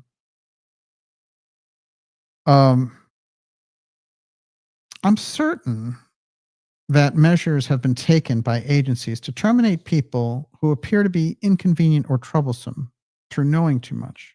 I suspect that this has happened with at least one editor of the Flying Saucer Review. I suspect that it happened with the man M.K. Jessup in the United States. This guy is British, remember. I'm very puzzled about James McDonald. I can't understand why that man who had a perfectly happy life, apparently cannot understand that he should have attempted to kill himself and then that he did kill himself. This was terrible. President Kennedy may have been engaged in a bit of a struggle with the CIA in trying and attempted to get more information on the UFO subject. That ostensibly, as the story goes, there might have been here regarding the UFO subject that it was so serious that he ought to take it up with the Russians. This was what he was thinking. Now, if he was thinking of taking it up with the Russians, they may have thought in the CIA that this was premature and a very dangerous thing to do. And that might account for his termination. I think certainly there have been crashed crafts. I'm sure the American authorities have corpses preserved, quite a number of them probably, and I suspect the other countries do too. They're in the heart of this comment of Gordon Creighton, who had been in the deep diplomacy and intelligence part of the British government. Here he is musing to himself in 1977. President Kennedy was involved in trying to bring that UFO file piece out with the Russians. People on the inside, on the intelligence community, were prepared to stop him from doing that. This is important. There's a trail, there's a thread. Douglas Caddy, as we brought forward on this program, the Watergate lawyer, his conversation with E. Howard Hunt, who was going to prison, and he's his lawyer and his best friend. He pulls him aside and says, before you go off to prison, can you tell me why President Kennedy was assassinated? And Hunt says, President Kennedy was assassinated because he was going to give our most vital national security secret away to the Russians. And Caddy says, what's the secret? And Hunt says, it's the UFO file. And he's like, don't ask me anything else, So that's a private conversation. That's not like one of these CIA promo things. That took place in private in 1974. And Douglas Caddy said it to me in 2015. Okay, we did an interview. So it's been on the record. It took 30, some odd years for that to come out. So these are the gifts that we have, as it were. But there's a little other sideshow here about the Russians and the UFO file I'm going to read from the same guy, Gordon Creighton. So here we go a little bit further with Creighton. After the story of Kenneth Arnold, Stalin was collecting reports from all over the place. And one day he called in the top young astronomer, and you might remember the guy's name was Korolev, and showed him all these reports. And Stalin said to him, sit down there and look at that. What do you think about these UFO reports? And Korolev said, well, can I take it home and look at it? And Stalin said, no, you're going to sit here in the Kremlin, and you're going to sit there and you can stay here until I get your answer. And Stalin meant business. You might end up in the gulag if you didn't have the right answer. And, well, if you don't mind, I'm an astronomer and I don't really want to do that, he said. Of course, he went on to head the whole Soviet rocket program. He had a tremendous career, but obviously, from the American point of view, it was desperately important that they should keep up the top secret aspect of this. I'm sure that you could say that the end time for ending the secrecy arrived when certainly the Soviet empire dissolved. Now, this is Crichton talking. He comes back in the 1990s and gives a few interviews after the 77 interview. Very little has leaked out over here, a lot less leaked out there than over on your side. They really have kept the lid on it well here. But I've always had the impression that the Americans were giving them here very little information. And that's not surprising because there's more knowledge about the UFO subject over on that side, America, than anywhere. And I'm quite certain, of course, that if we ever do get a breakthrough and we solve the problem, it will be done in the United States. So in his estimation, even though the Russians are really high on that UFO file list, they are still second to the United States. So all of that is very important. We've got UFO aspect with the JFK assassination, and Crichton is confirming that it's related. And then he's also saying, well, after the Soviet Union fell, he's saying, it's America that had the top-notch dibs on the UFO file. Everyone, you're watching the Dark Journalist Show. Woo, X-Series 209. Doozy already. JFK UFO File, Berkner final speech revealed. It's a fantastic ideas room tonight. We have more coming up for you. We're going to take your questions here briefly in about 10 minutes. Miss Olivia, what do you got? Stefan Vanderlaan, Reagan pretty much did the same thing, asking if the USSR would help. He did. And again, we only found this out in 2014 because Mikhail Gorbachev decided, I need to let this out. And I'm going to tell Charlie Rose, I'm sitting here with George Shultz and all these other people at the New York Press Club. I'm going to really let this go. And he says, Reagan took me aside at Reykjavik and said, basically, when these UFOs attack, are you going to stand with us? Will you fight with us? And that Gorbachev said yes. And he said Reagan was absolutely dead serious about it. He didn't let on more about what was going on there. But he also said that Reagan had peeled off the State Department people and the CIA people, and it was just him and the translator. Kennedy had done this with Khrushchev in 1961. And the CIA hit the roof because they wanted their people in there. Trump did it with Putin in 2017, the same thing. Oh, Trump is a puppet, of Putin. They need to keep these leaders apart from each other because if they deal with each other one-on-one with the UFO file, the intelligence agencies lose control. Just like with the documentaries, they're trying to retain the control. Just like with the field, Spielberg, Clapper, Elizondo, it's all an intelligence wave. We have to get wise to it. They're trying to keep control. It's important for us to stay independent on our side, but also be aware of the fact that these things are on the record, that Gorbachev has told us, and that Kennedy, was doing the same thing. And it did come out also afterwards with Khrushchev's son, Sergei. He said, well, in the background, President Kennedy was forming a joint moon mission with my father.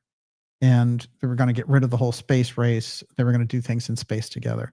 That group inside the space program, NASA, the paperclip element controlling the exotic aspect and the UFO file, those are the reasons for the assassination. We have to get to that core truth, or we're going to get bamboozled by the threat, the UFO threat being seized upon as a national security issue, and our freedoms and money going out the window further and further. The Constitution erodes, and you have a continuity of government situation.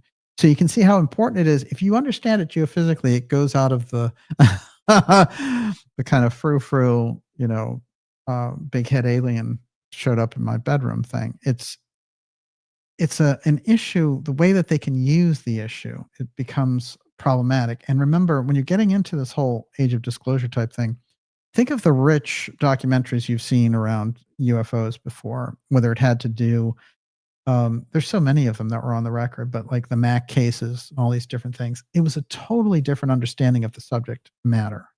So it was all about contact with beings that were visiting here, and also people who had been punished, who were, I remember the story of an airline pilot who was flying for Japanese Airlines, and he looks down he's flying over Alaska and he sees something as big as a football field flying under him. And he starts, radioing the tower and saying, what's going on here? Track this thing. And they're getting it on their tower. But he gets chastised when he lands. There's the famous case of the French pilot, same type of thing, commercial pilot. He's looking down and he's saying, there's this thing, it's as big as a football field, it's flying under me. What's going on there? And then he says, oh, wait, I can see through it. Dematerialization. What's going on there? So there's so many aspects around this that we need to wrap our head around. And I've tried to put forward apotheum, which is a reality distortion physics, as a crux for understanding how these things work. And I got to thinking about that after all those years of considering Max stuff. And in my conversations with him, and I was very young at the time, I was just in college, and what he said was, these people, when they get abducted, they go through things. So they go through walls, they go through windows, they go through cars. It's not they go out the window, they go through it. So you see, something different was going on there. It took me years to really get it into my own head. Well, completely defies any kind of normal physical reality and universal laws that we're aware of. So there's a reality distortion factor, but you see that reality distortion factor also shows up in things around X technology. For example, when I've studied things around Keeley and Tesla, that same type of effect shows up that seems to suspend what we understand about physics. And missing time became the crucial kind of linchpin for that. So I did a whole documentary about apotheum. The thing is, what you're looking at here is our own ability. Just like in the 1900s, they had the mediumistic craze, and the mystery schools were letting out information. And you have phenomena like ectoplasm and things like that. But you had, spirits breaking in from the other side and communicating and things like that. These are adjustments in our consciousness of what's going on around us. And scientifically, what they were trying to do this whole time was give you a flat version of what was happening. And they were keeping the advanced observations to themselves and keeping it out of the public arena. And they did studies, all the way back to the Brookings Institute study saying, what's really going on here? How would the public take it if we told them? And it's a very interesting question. Now, how does Lloyd Berkner and Kennedy's relationship figure into this? That's where we go next. Everyone, X series 209, JFK and the UFO file. Lloyd Berkner, the final speech revealed. Going deep into that now. We're going to take your questions after that. Miss Olivia, what do you got? Deep State, you're fired, says DJ. Do you think JFK underestimated the power of the Nazi faction in American aerospace? I think he was trying to keep track of it through the figure of Judith Exner, his mistress, interestingly enough, who was an actress that he had met. And he had this incredible network called, it's understood as human now. It's human intelligence, where he would do things through people. And so instead of going through normal intel channels and things like that, when he was communicating with Khrushchev, he would send somebody down to a particular cafe in Washington, D.C., and the person would sit there and open up their newspaper, and his emissary would walk by and stick an envelope in the middle of it. They'd close the newspaper, get on a plane, go to West Berlin, and then meet somebody, give them the newspaper. That person would take it from West Berlin to East Berlin. Khrushchev would come and read it. He'd do his own and send it back.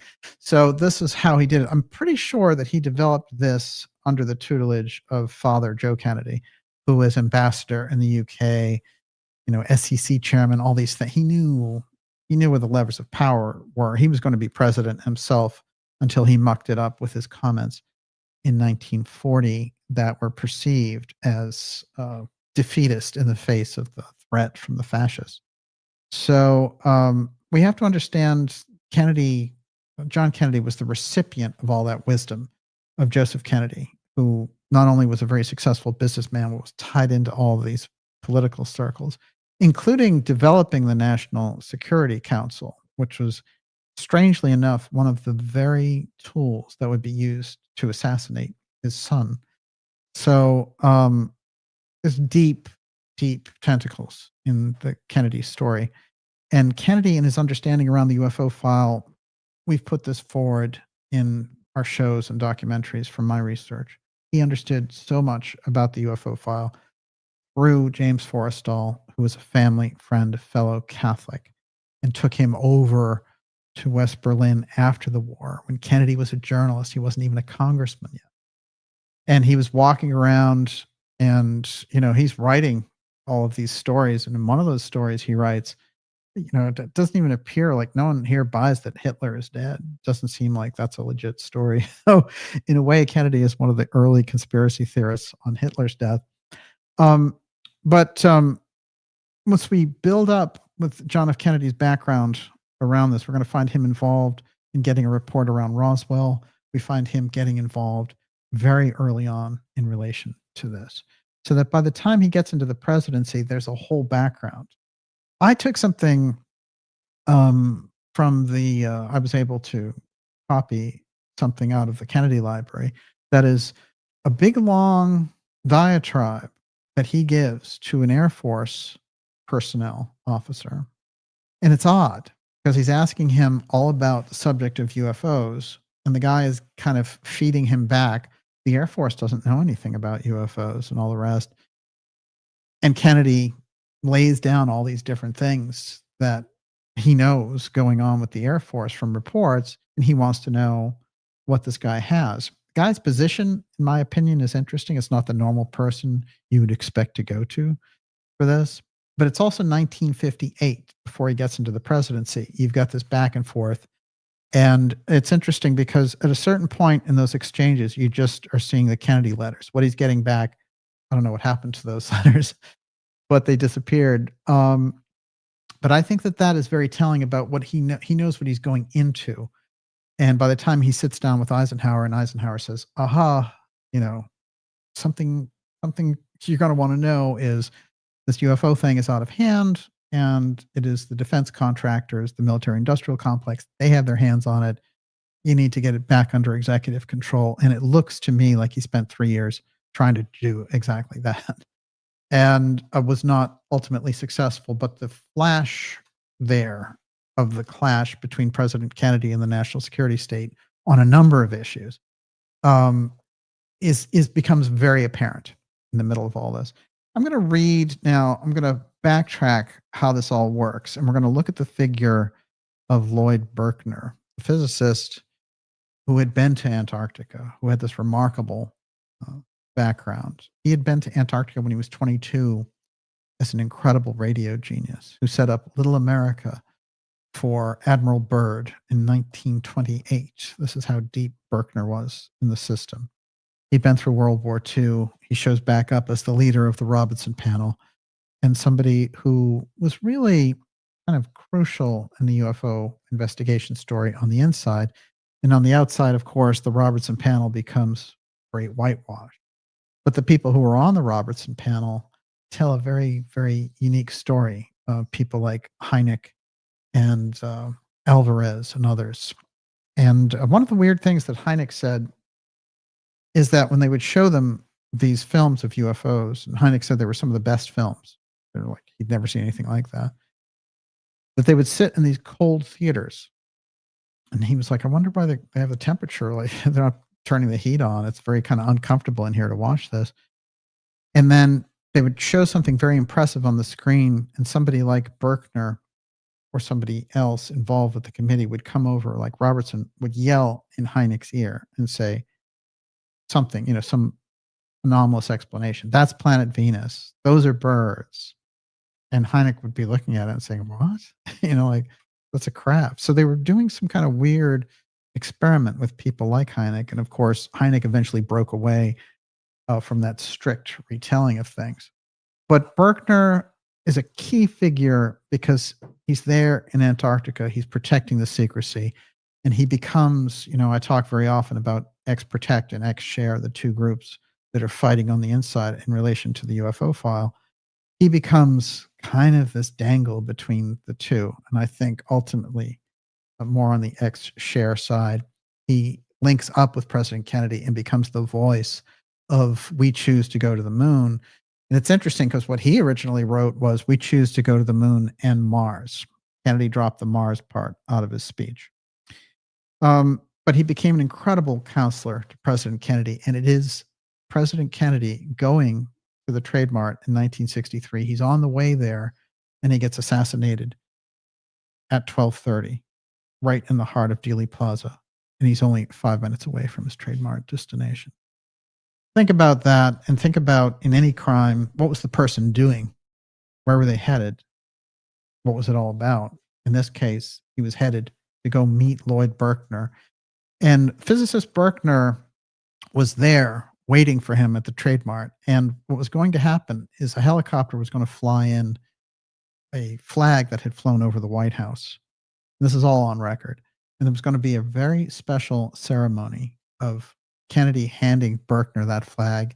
And then, according to Berkner, Kennedy was going to say something that was internationally staggering, but he didn't get to do it. I believe they shut Berkner down after that and had him toe the line so that he never revealed what President Kennedy said. But it is interesting to note that in 1966, he's 61 years of age, and he's talking with James McDonald about the whole UFO issue again.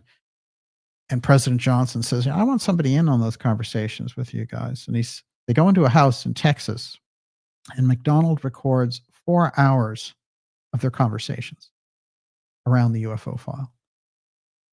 Berkner leaves that meeting, goes back to DC. A week later, he's going to speak at a think tank there in DC. He stops in for a burger on the way, eats the burger, comes up to the microphone, and drops dead. McDonald is disposed of a little while later by the same X-Protect group. Whatever it was, whatever they were holding on to, or had Berkner become part of the HUMINT from the UFO revelation that Kennedy was going to do? That's the question we're going to address here. And I'm going to address it through a strange article about a 1963 time capsule with Lloyd Berkner. Are you ready? I'm ready. All right. Here we go. The search for the 1963 time capsule. This is a University of Texas story, and it's all about, here we see our friend Berkner planting this. And this is after the Kennedy assassination. He's planting a time capsule at the Science Center, the University of Texas, which he's presiding over. And by the way, Berkner had just come to Dallas. Like so many people in the story around the Kennedy assassination, they just kind of are in position there at that point. Even John Connolly, very often, he's such a heavy figure in all this because he is actually in the death car and he gets shot himself. But he'd only just become governor. So it's a very strange story of new faces there. And a lot of people who just had come to Dallas to be a part of this. In 1963, UT Dallas co-founder Eric Johnson helped seal a time capsule into the foundation of Future Founders building. The lead cylinder contained a small cesium clock and a microfilm charter of the Graduate Research Center of the Southwest, which is what it was called in those days. Yet as construction and expansion changed the campus landscape in the years afterwards, the exact location of the time capsule was forgotten. Now, in September, after decades of looking for this thing, there was a vessel that was pulled from the foundation of the founding building, and they figured this must be it. The discovery can largely, if not wholly, be credited to Dr. James Carter, although he officially retired in 2008, so on it goes. Before his unexpected death in September 2019, with the help of personnel and the facilities management, Carter believed he had tracked down the location of a small piece of the University of Texas history. The UT president, Richard Benson, presented the time capsule and the contents to the university community during annual Founders Day, October 29th. The time capsule displayed here had become a personal quest for the late James Carter. He said, "We didn't know for sure if the time capsule had survived, but because of Dr. Carter's dedication to the search, we were able to recover it. What the thing that they have here doesn't sound like anything about what they had placed in there in the first place. So I don't know. This guy Carter thought that he'd found it, but the crux of that story is, I believe that Berkner placed the time capsule in there knowing it was going to be unearthed some 50 years later. So whatever it was, I believe that Berkner placed in there, we'll never see it. And the fact that it disappeared, it went off radar 5 years after it was placed. Somebody looked for it and couldn't find it. So there was something strange going on there immediately with Berkner, including the fact that one of the scientists that had worked with him died suddenly the first week of December after the assassination. Now, remember, this is post-assassination here.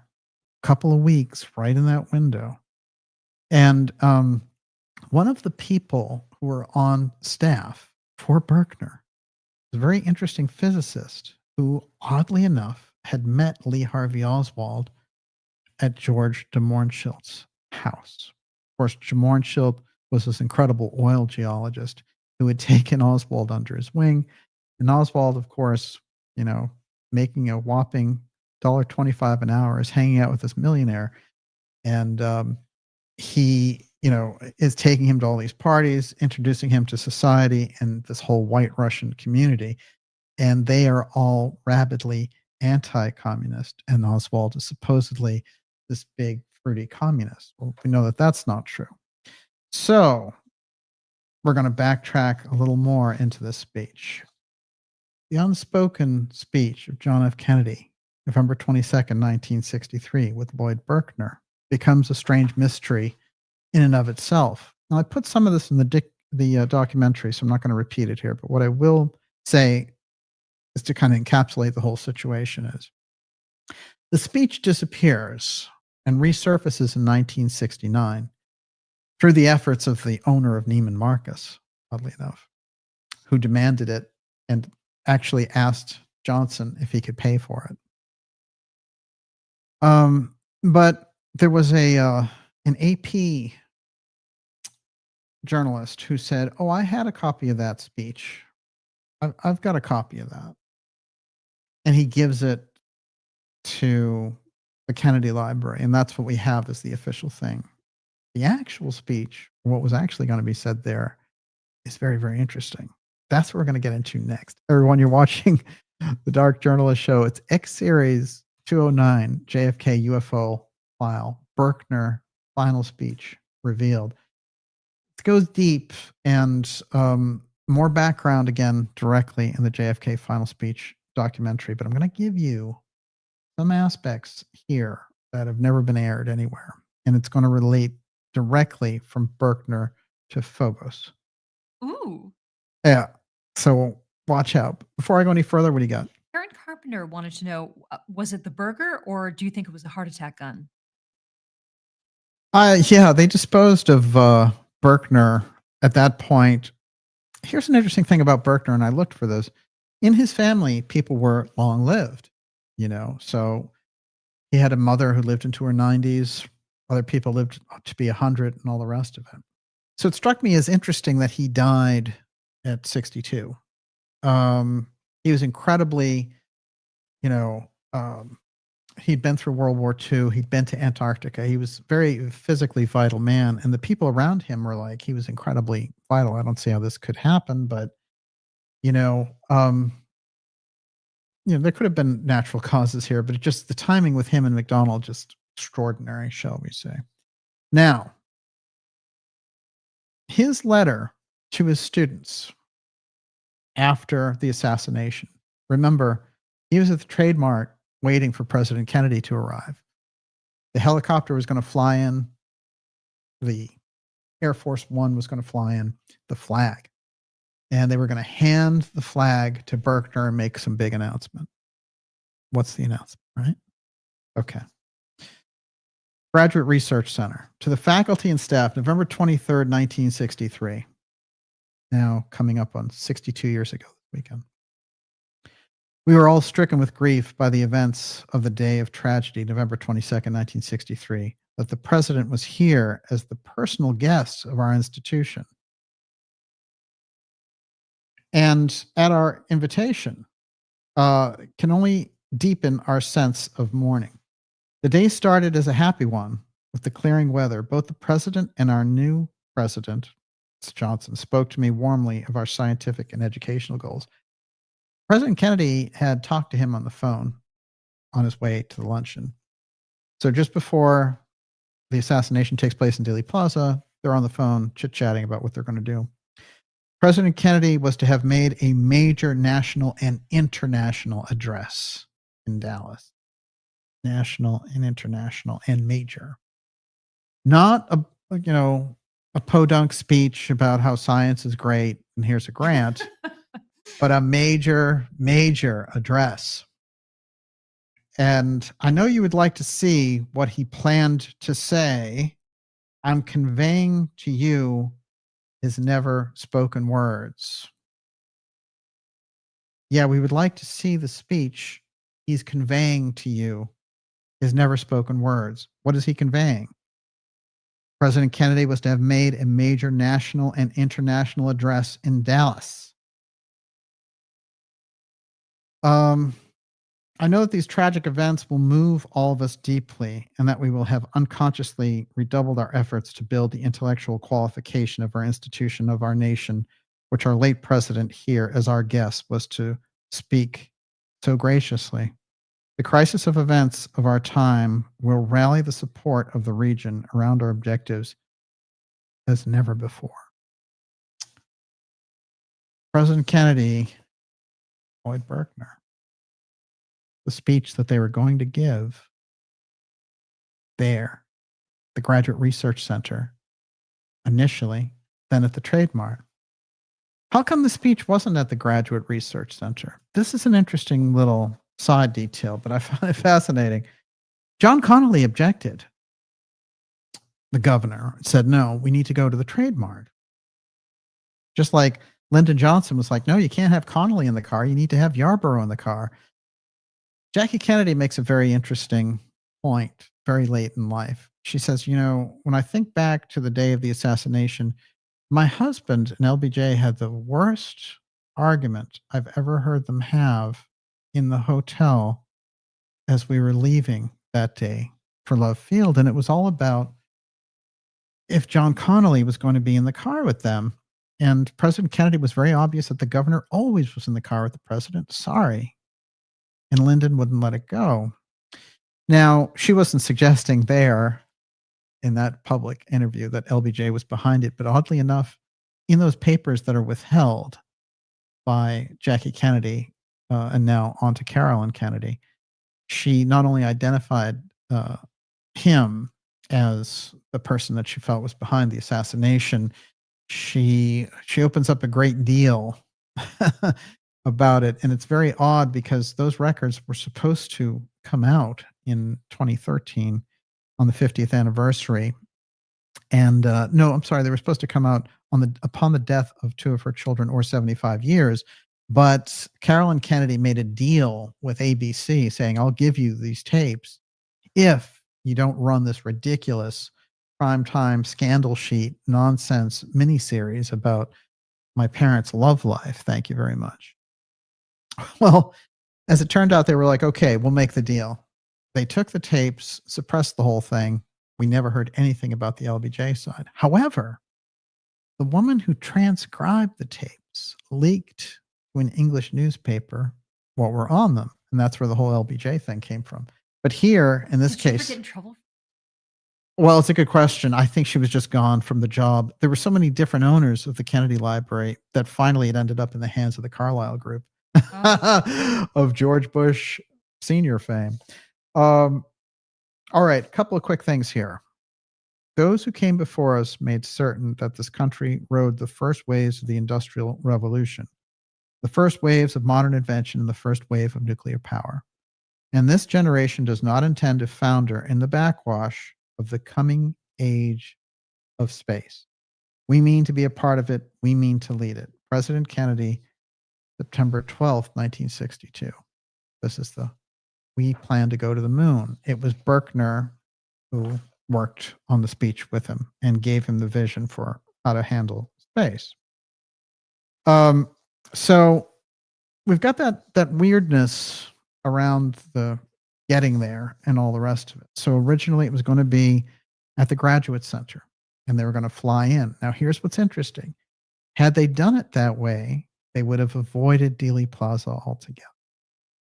And the plan was that they were going to helicopter him into the Graduate Center because they had the helicopter for the flag. So there would have been no motorcade through Dealey. They wouldn't have needed it. So I think that's very compelling. Just looking at it. Yeah, what do you got? Oh no, that's just why I was thinking about that. My God, they're going to kill us all. Comment. You know, Connolly. who knew? Yes, he's in the car and he's terrified. There's a lot of things about Connolly, I will say, but also after the fact of the assassination, he didn't go along with the whole magic bullet thing and all the rest, because I think he was like, you guys dared with me in the car to kill the president. Here's an interesting shot of Connolly with Berkner and Berkner dedicating the Science Center after the assassination.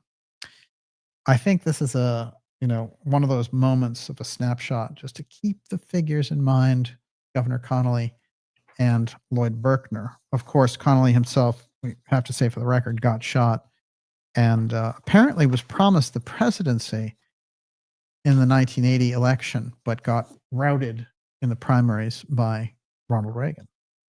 All right. I want to go a little bit deeper into the story of the event, of them meeting and what they were going to present. So here's part of the speech that came out. Now, the speech that got delivered eventually, after holding on to it for 6 years, was a speech that was all praising nuclear this and nuclear that, and seemed almost like a warlike Cold War type speech, not a Kennedy style speech. There is a weird twist here because there's a whole development, a secret development around nuclear technology. But I'm going to stick with the UFO file aspect for now. Part of it.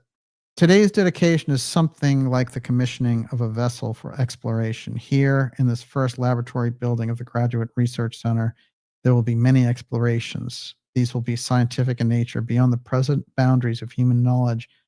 The courses will many times be uncharted. There's an article from the Dallas Herald. University's precursor was to be featured in undelivered JFK speech. And they go into what was going on in the setup, which I think is so crucial. There's a number of sources for this, but I always like figuring out exactly what they were planning to do versus what happened. To make the most of the moment in the national spotlight, Mitchell, who was setting up the event at the Dallas Trade Mart, detailed the options that they were going to use. The elaborate plan would require a helicopter, military honor guard, and a high school band. The proposal had Kennedy presenting Berkner a flag that had flown over the nation's capital.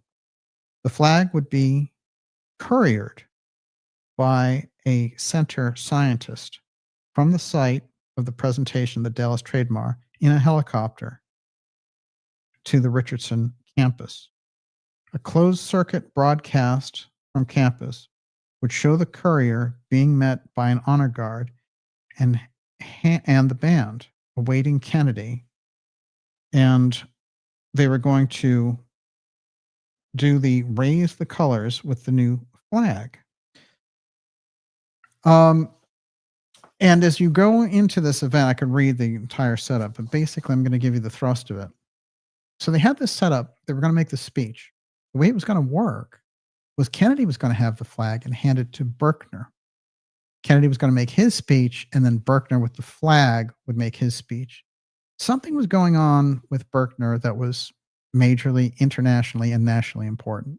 Staggering proportions, according to Berkner. So the question is, what was it? we never get to learn. And it's interesting because Berkner himself says in the speech to his students after the fact, I'm trying to convey to you now because I know you want to know what he was going to say. But it certainly wasn't the actual speech, which I have here.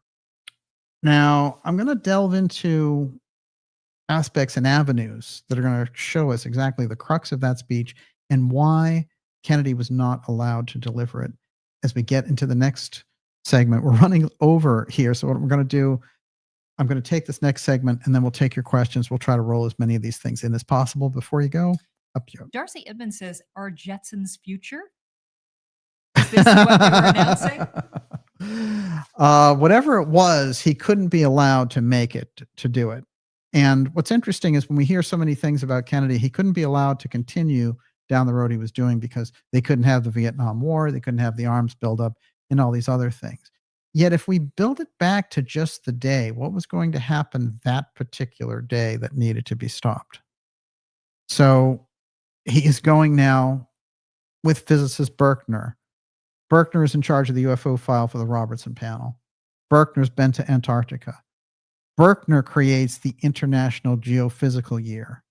In the heart of that, and this is where the mystery can really explode, and it's going to explode right here in this episode, he has a protege, our friend. Berkner has a protege. That protege is going to go forward with some very unusual research around Phobos.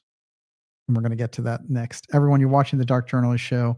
It's X Series 209, JFK, the UFO File, Berkner, final speech revealed.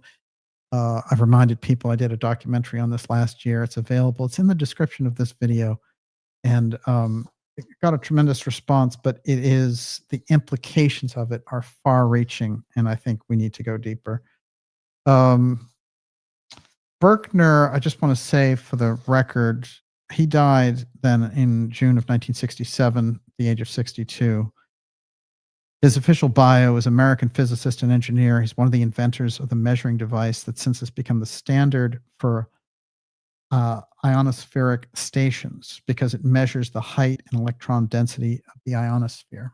This was his area of expertise. The data obtained in the worldwide net of such instruments were important for the developing theory of shortwave radio propagation, to which Berkner himself gave important contributions. Remember, he was the radio whiz at 22. And he also faked that he could fly a plane in order to get on with our friend Bird, and that's another story. Later, he investigated the development of the Earth's atmosphere. He needed data from the whole world. He proposed the International Geophysical Year. At that time, the IGY was the largest cooperative study the Earth had ever undertaken. Now, this year, 1957, that's indicated, comes up in a number of different ways, all of these incredible breakthroughs. The development of the laser comes up in 1957. Sputnik, of course, all the satellite aspects are developed in that period. And 57, 58, it is in fact, and I want to point this out as we track Berkner on the board, it is on the American side, it is the announcement of Sputnik comes from Berkner, who's sitting at an engagement. He gets the word and he goes before the cameras. It is Berkner who lets the public know about Sputnik, the first satellite. Or was it the first satellite? It's also him in the heart of the UFO file with the Robertson panel. He's in Antarctica. He's studying the, particle colliders, the whole thing that will become HAARP. He's in the middle of all that. And then he is the person that President Kennedy is going to see. When you look at that and you understand also that he's identified as a Majestic 12 member managing the UFO file, we start to understand what was going on there a whole lot better. And I will say, this from the rest of his bio. In 63, Berkner with L.C. Marshall advanced a theory to describe the way in which the atmosphere of the solar system and inner planets had evolved. Beginning in 1926 as a naval officer, he assisted in the development of radar and navigation systems. What's left out of his bios is the fact that the person who noticed his genius was Herbert Hoover. Herbert Hoover, a future president, and somebody who was very, very deep in the middle of all this. So How was he even aware of him? he had become aware through the university system of his scientific developments. So he was a whiz kid, and that's how he got pulled away with Byrd in 1928. And Byrd will dedicate his book to Lloyd Berkner, all about Little America, the setup of Little America. And they would make the Lloyd Berkner High School in Richardson, Texas, after he passed away. He was president of the Institute of Radio Engineers, and his books are very unusual and, of course, don't betray the deep, deep secrets that he had. But he was the big enemy of LeMay and SAC, which were all about a nuclear first strike. And he had a whole thing that warned about how we could handle a nuclear attack with an early warning system. Very, very different, very, very advanced, I would say, on that. And I have the phony speech here, but I want to give you some photos here so we know a little more about our friend that we're talking about. Okay, so that's a very interesting picture of Byrd that shows up in the New York Times. So they took a photograph and they did this kind of dramatic It's pretty thing with him, but it makes him kind of like, the ruler of Antarctica, like that. This is our friend Berkner with his family.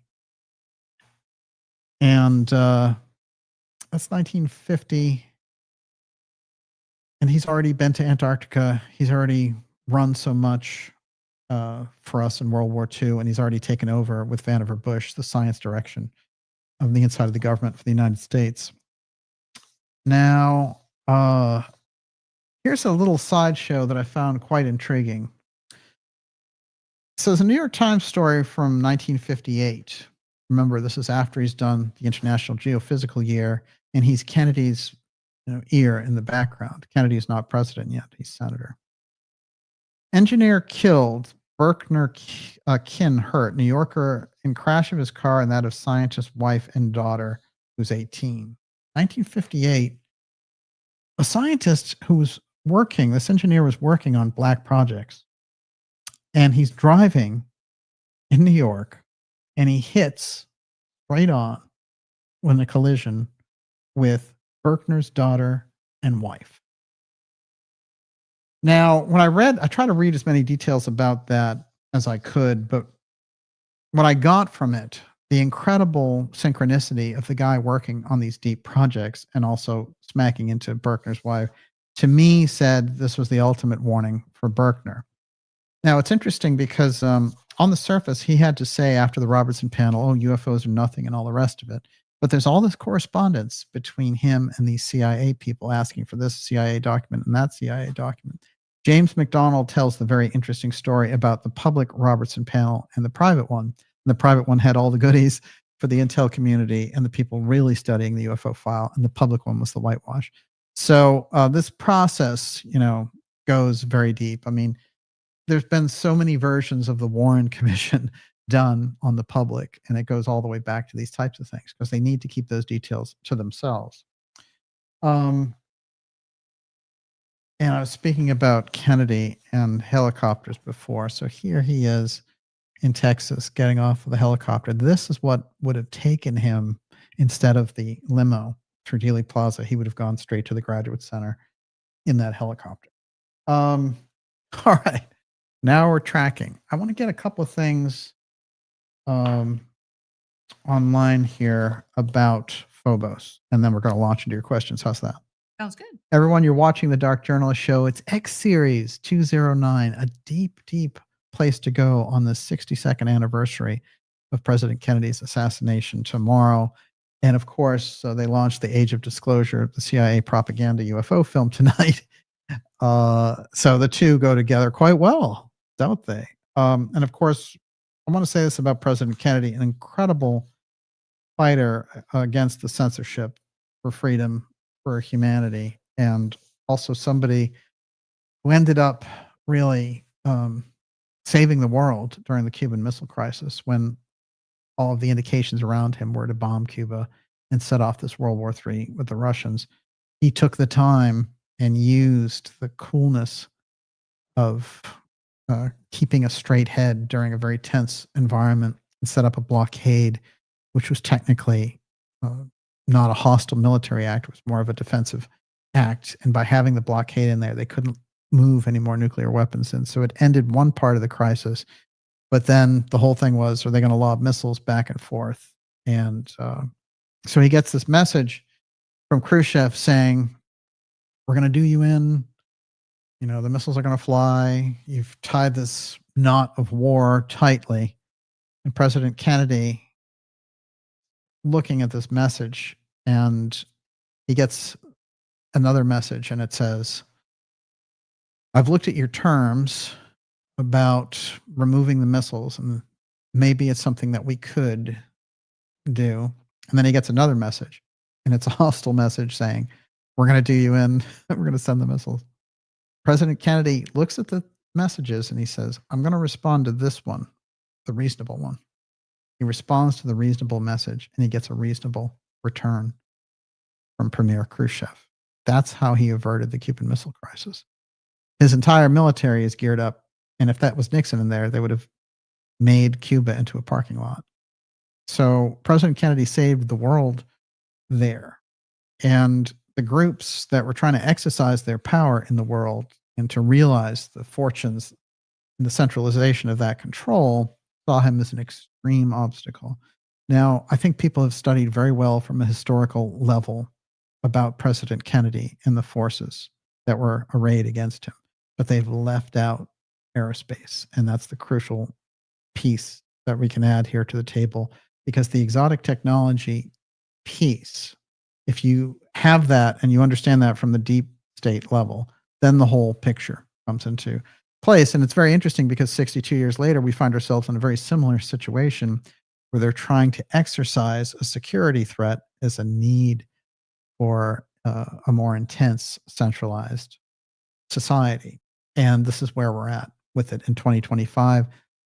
The genesis of it is the assassination in 1963. I'm going to show how that works, and then we're going to go to your questions. Okay. I want to introduce you to somebody, and see if I can get this in properly in the short period of time I have for those.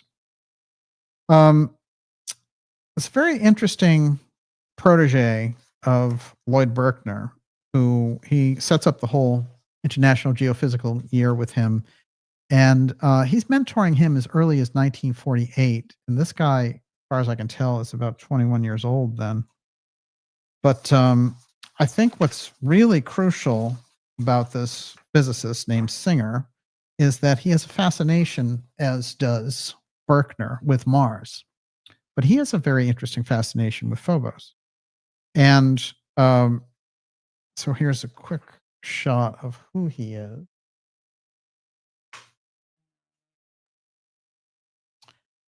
I'm going to read a little bit of his. It's S. Fred Singer from the University of Virginia. One of the things that he wrote later was the origin of the Martian satellites Phobos and Deimos. Now, listen closely as Singer, Berkner's protege, talks about this. The origin of the Martian satellites presents a puzzle of long-standing. Conventional hypotheses either violate physical laws or have difficulty accounting for the observed orbits. Both satellites have near circular and near equatorial orbits. Phobos's orbit has been observed to shrink since its discovery in 1877, indicating the influence of tidal perturbations. Extrapolating their orbits backwards in time yields nearly identical circular orbits at the synchronous limit. But there's no obvious mechanism for energy dissipation to capture of these small bodies, nor should such capture yield equatorial orbits. Contemporaneous formation with the planet Mars is contradicted by dynamics. The obliquity of Mars's axis indicates formation of stochastic impacts of large planetoids, or at least the last stages of Mars accumulation. This suggests Mars was acquired the moons only after its formation was completed, but it leaves the mechanism uncertain. And then he goes into all these very rich details, which I'm sure you'll find fascinating in looking up Mr. Singer. But I want to focus on just a couple of quick things that he has to say. So just a quick thing about Phobos. Mars' tiny moons, one small step for mankind. There's a whole thing that derives out of his research that says Phobos will be used as the base in order for the Mars mission. So his whole thing is about landing on Phobos. But the more research that he did on Phobos, the more he started to realize it's a very unusual structure. So in 2010, an article came out. I'm going to flip in time here between 1960 and 2010. If you haven't gotten excited about Phobos recently, you should explore Europe's Mars Express. It will approach within a mere 3,000 kilometers of the Martian moon a few hundred times during the next 2 years. Mars Express will measure Phobos' mineral composition. And it says, is that Phobos the key to the cosmos? Asked Russia and China. They were starting to take his work seriously. Now, here's the upshot of the report that he gave. This is in the 1990s. Large construction taking into account gravity of the planets. Interplanetary trajectories optimized taking into account the planets. An inhabited base on Phobos will allow robots to begin colonizing Mars. Hello, Elon Musk and your robots and all the rest. Flight from Phobos base to Mars surface on the back burns 93% of mass. Starting colonization of Mars from Phobos solves a large number of problems. Then he gives a price tag and says it's $15 billion. That's pretty cheap. So we might be getting a more realistic thing here, that they've had this Mars thing in their back pocket for a long time, as we've pointed out. Now, let's go back to 1960. There's a Russian, and I'm going to butcher this guy's name, I can tell, Russian astronomer named Yosef Shlikovsky. It's his hypothesis in a 1960 astronautics newsletter. And Singer comments on it after doing his own study of Phobos, that the orbit of the Martian moon, Phobos, suggests that it is hollow, which implies it is of artificial origin. Now, this is Berkner's main man, okay? This is 1960, the year of the election. Quote, this is Singer. My conclusion, there is, and here I back Shklovsky, that if the satellite is indeed spiraling inward, as induced from astronomical observation, then there's little alternative to the hypothesis that it is hollow and therefore Martian-made. This is very interesting. Here he is saying that Martians made this thing. This guy is a well-respected scientist on the very cutting edge. And in 1960, he's going along with this. Now, the way they get them out of this is to say, no, no, no, no. Further data came in and they ran away from this theory. And yet in the 1990s, you can find him again using Phobos as the jump point off into Mars. I believe they were instructed to back off of this. But here is Berkner again, who was pushing and was apparently obsessed with Mars and was pushing Kennedy to include Mars as part of the mission. Now, you might recall I've mentioned Gordon Cooper talking about Mars at different times. Gordon Cooper said the project for Mars was set up for 1966, and then that he was instructed that he was going to lead it. Then it comes up later, and the mission's going to be for 1981. Then later, he's like, what happened to both of them? Neither one materialized. And the first one, I was tapped on the shoulder by von Braun and said, get yourself fit. You're going to lead the mission. That's 1966. So they made the mission. I mean, that's the conclusion I think a logical person would reach. The question is, that one's been left out of the history books. Okay. Time magazine wrote in 1969 that Singer had a lifelong fascination with Phobos and Mars' second moon, Deimos. He told Time it might be possible to pull Deimos from the Earth's orbit so it could be examined. During an international space symposium in May 1966, attended by space scientists from the United States and the Soviet Union, He first proposed crewed landings to the Martian moons would be a logical step after the crewed landing on the Earth's moon. He pointed out that the very small sizes of Phobos and Deimos, approximately 14 and 8 miles in diameter, and sub-mil G surface gravity would make it easier for a spacecraft to land, take off again. And in a weird way, he's suggesting this is what it was used for previously. It is Lloyd Berkner who is present at that meeting where he's giving this estimation. There's a great deal to bring forward about Singer and what he was saying about Phobos. I'm going to roll it into our QA session, but the Berkner piece, if we understand how Humant worked with President Kennedy, somebody had to get the benefit of what Kennedy and Berkner were going to reveal at the Trade Mart in 1963 before he was assassinated. And what they were going to reveal, obviously, had to be in that Humant repository. One of those people, in my opinion, based on all of this research, had to be Singer. And this is why Singer is going out on a limb all about Phobos and all the rest of it. Now, what President Kennedy was going to announce at the Trade Mart, in my opinion, related to the UFO file, but it may have come through a Mars discovery, particularly what they were talking about here in relation to Phobos. This is the reason.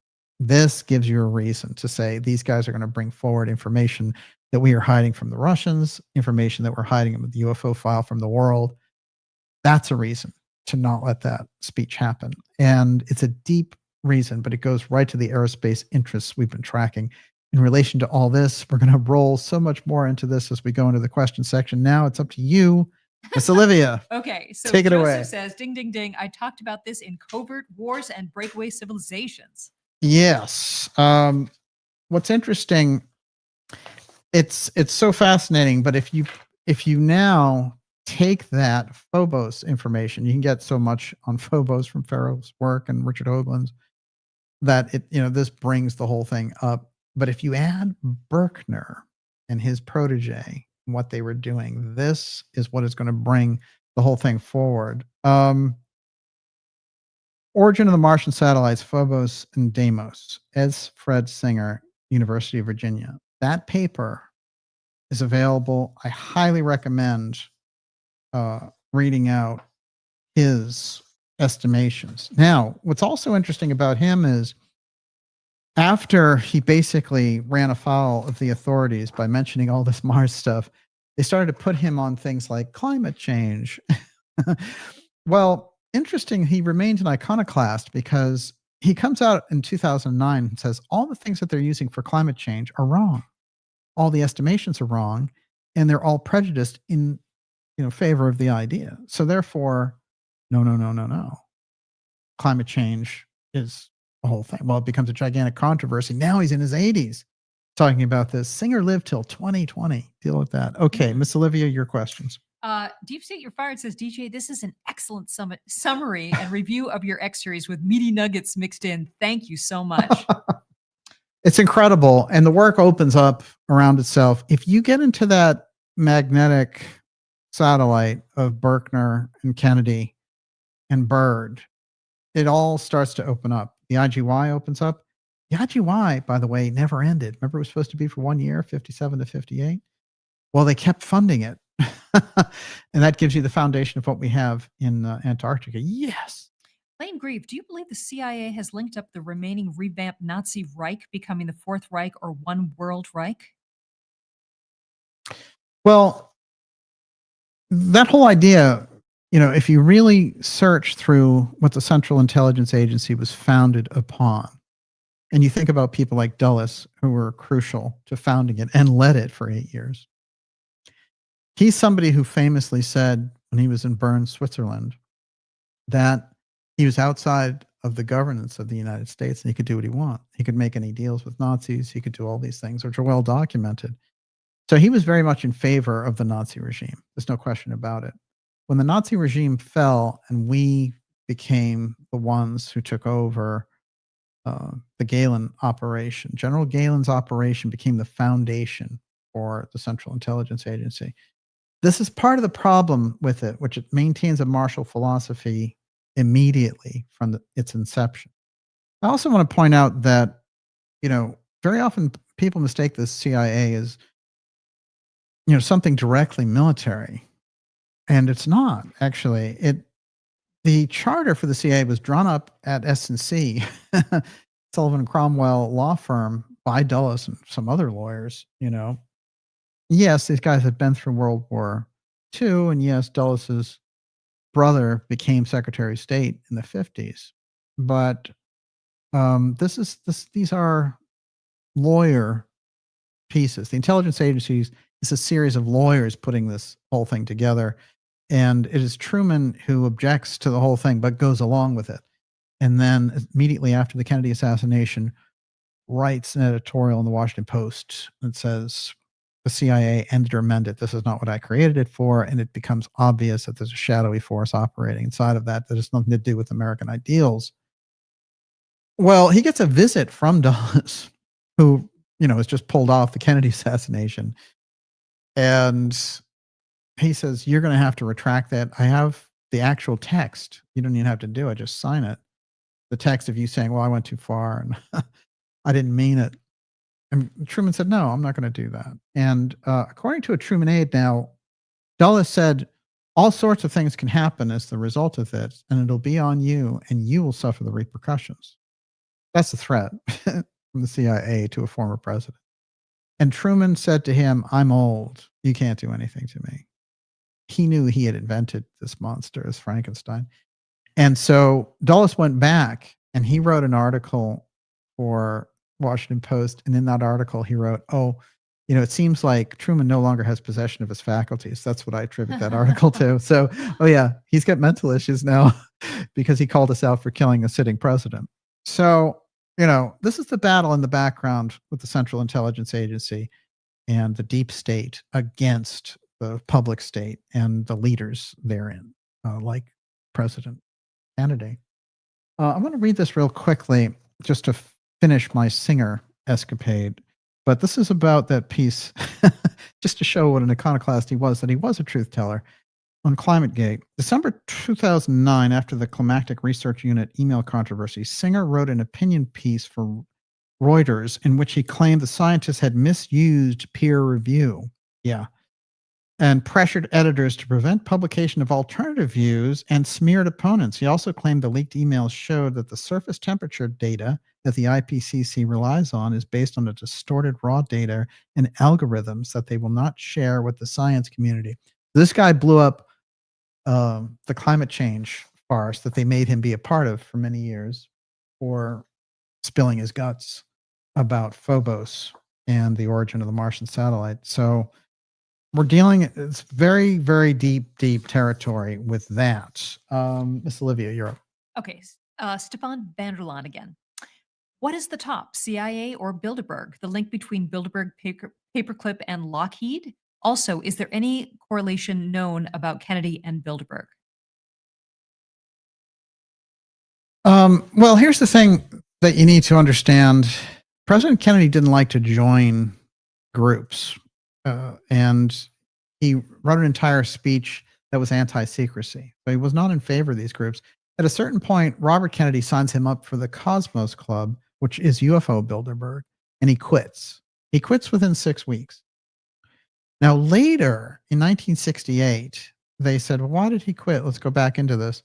And they were like, it must have been the fact that they didn't have enough black journalists on their staff or whatever. I don't think so. I think the UFO secrecy aspect in the Cosmos Club is the kind of thing that Robert Kennedy might have put up with, but never would John Kennedy have put up with. And he's like, I'm the president. I'm not going to go in and be part of the Cosmos Club, which is, basically UFO Bilderberg running the secrecy in the basement. So the Cosmos Club is something that we've done a great deal to put forward in the public, and its true meaning, including the fact that, John Wesley, when he put it all together, he was at Cape Girardeau. Problem is, he's at Cape Girardeau, and Cape Girardeau, the incident happens in 1941, but he's setting up the Cosmos Club after being stationed in Cape Girardeau for 4 years during the Civil War. So that crossover is dramatic. And one of the other things we put forward is his relationship with the Paiute Indians, and including one of the Paiutes who was supposed to be like a Christ type figure who could do all these miraculous things and cause the weather to change and all that. And he spent all this time with Wovoka learning all these mystical symbols so that all of the people there among the Paiutes revered him. And, there's a great deal to be known about how the Cosmos Club got its start and how everyone who was anyone became a member. Whenever it was that the founder discovered when he was out there, in the very deep terrain of New Mexico, Arizona, and other places, I believe could have been a crashed craft, and that could have given him the cachet, Powell, to just go forward and become the toast of the town, because he goes from being basically a nobody, an ex-Civil War soldier who's an explorer, to all these Washington people pouring tremendous amounts of money for his explorations into the Grand Canyon. So John Wesley Powell is a fascinating figure, and the Cosmos Club figures very, very strongly into this. Yes. David Termina. DJ, I noticed that Dr. Eric Walker intel made it into recent congressional testimony. Yeah. Two of the themes he shared were aliens look like us, and their tech only works for people with psychic ability. These themes fit nicely with an emergency control system and brain chips. Here's the interesting thing. Walker, I always talk about stealth archives. So, classic example is the JFK records. Like, we know that they're there, but they wouldn't give them to us, right? And although we have what the CIA claims are the records, there's all kinds of records in different State Department and everything else. So we know that they're there, but you can't get your hands on it. That's a classic thing about a stealth archive. One of the stealth archives that's never mentioned is the Rockefeller 1956 investigation into UFOs featuring Henry Kissinger and Eric Walker. And we've put that forward on this program very early in the X series. But Walker was deep into it, and it's a fascinating thing in the UFO Aztec book, UFO Crash in Aztec, which is the book that the camera is on back here. And it's a whole overview about Walker and how his wife said, oh yeah, Kissinger drew him in, and all the stuff that came out about this now, about the Rockefeller studies in 1956 focused on economic conditions in the inner cities, race relations, all these other things. But they held back the UFO study, and it was Kissinger in the heart of it. Kissinger goes on to be Secretary of State, the first national security advisor, and with Nixon basically shapes the world. So you can see the people who are involved in the UFO file end up in these positions over and over again. It is very fascinating to contemplate. And then somebody like Walker is somebody that you just, if we just knew more about what his research was, of course, it's highly secret. Yeah. P to Zeno. The more you know about the UFO subject, the more you understand why governments keep it secret. Maybe I'm wrong. Marked Man, is it possible that this is a long, slow planetary takeover by an ET race, possibly the beings from Maldek, trying to replace their planet that is now the asteroid belt?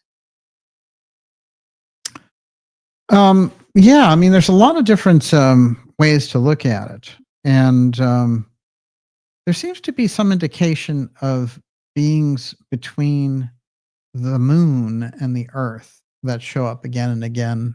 They show up in mystery school teachings as well.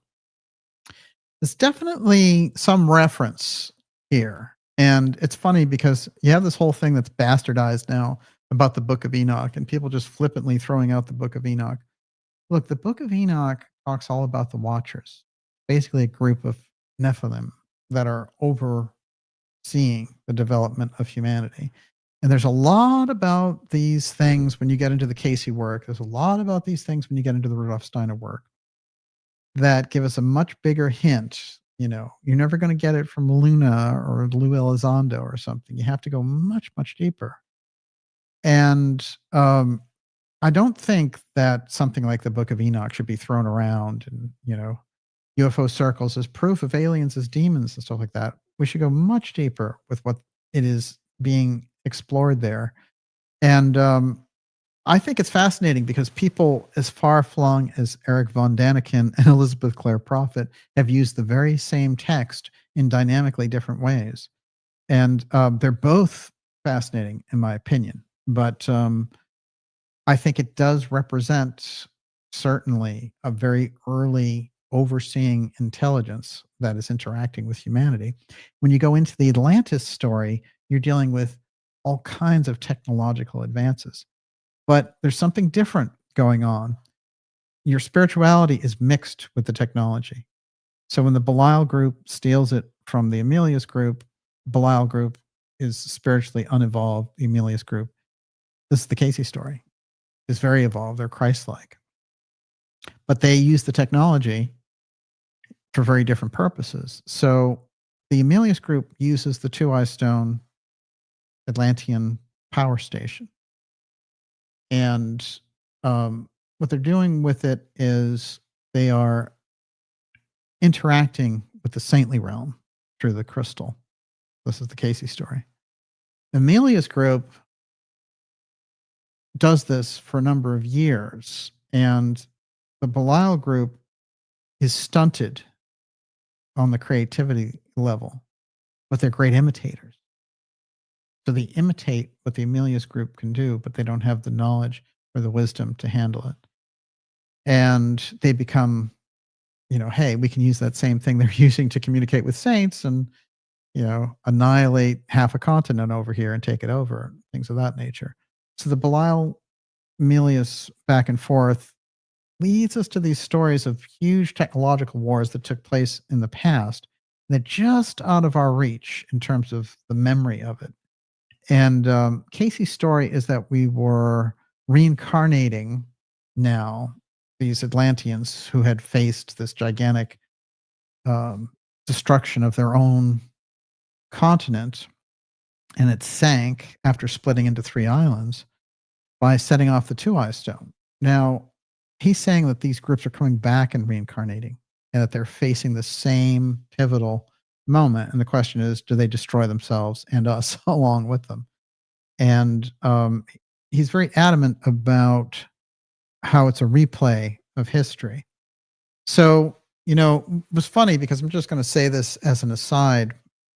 They have a lot of these people on the top levels like Bezos and Musk and all that talking about space and the future of civilization, all this stuff.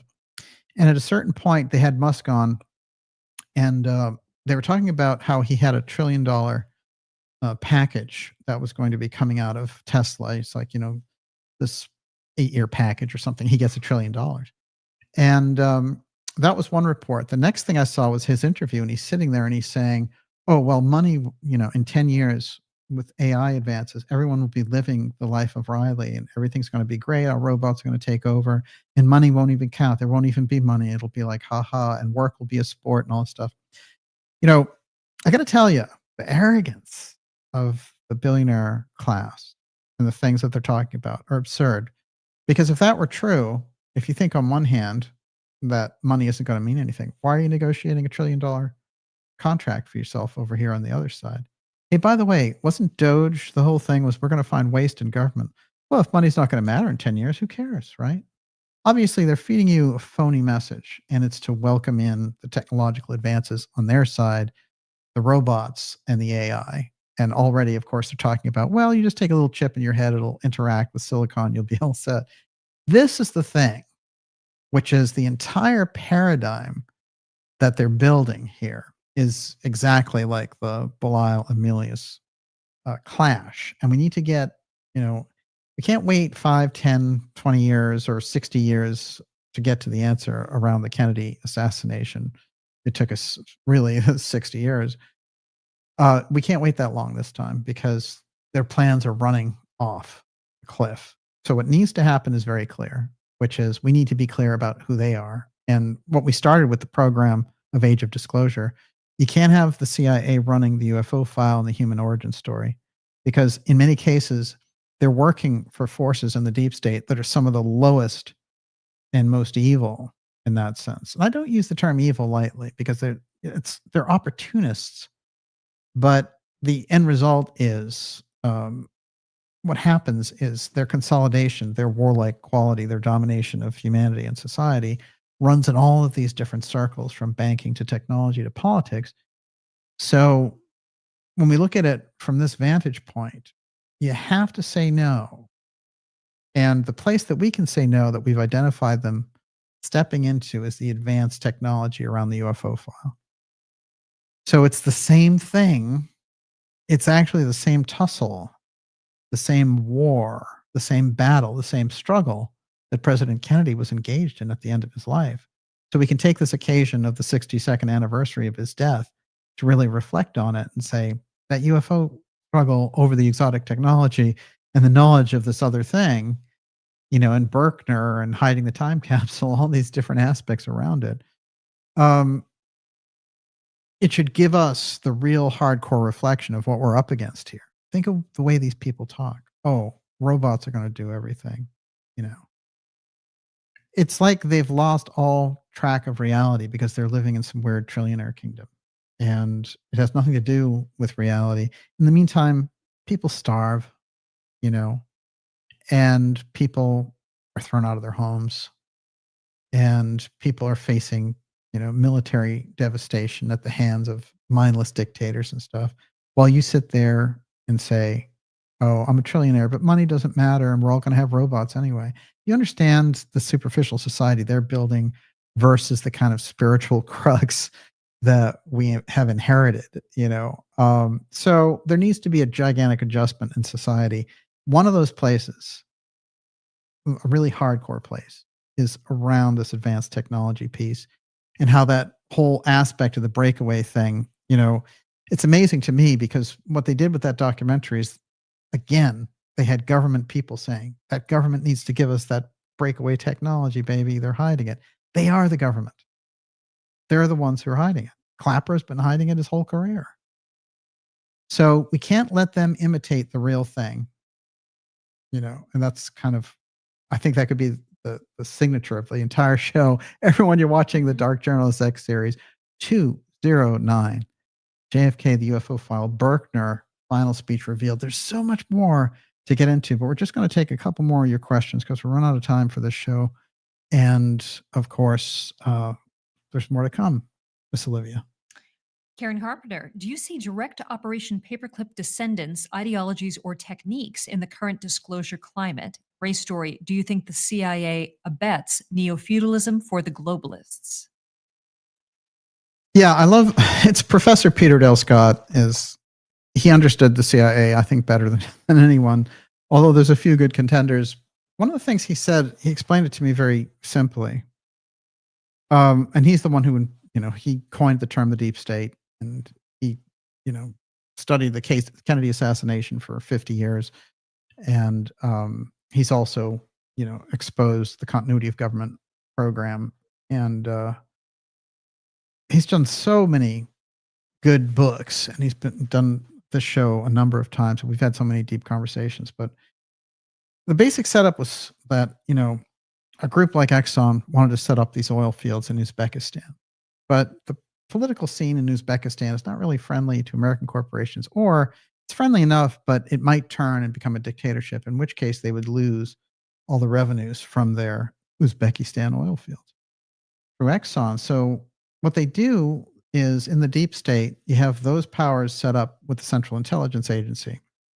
And what the Central Intelligence Agency does is it goes in there, it overthrows whatever government is in there, it spreads the word, it funds the opposition, and it gets the government that's favorable to them in there. And then Exxon can go into Uzbekistan. It's like, hey, we know that our investment is safe, and so therefore it's going to be very easy for us to go ahead and place our oil fields and investment there. So this is one hand, washing the other there. So the Central Intelligence Agency has been involved with this since their inception. Very interesting thing about the Central Intelligence Agency that is not often spoken about, which is we never get to see what the charter is. There's one charter that founded the Central Intelligence Agency, and the suspicion is that you can't be prosecuted. So you're a CIA director, you do certain things against the law, or you're a CIA agent, you act outside the law, and you can't be prosecuted. Now, it came up in one kind of flashpoint where they found someone who was an agent who was trafficking drugs in Asia. And because of the statute, they couldn't prosecute him because he was acting in the agency of doing an intelligence operation.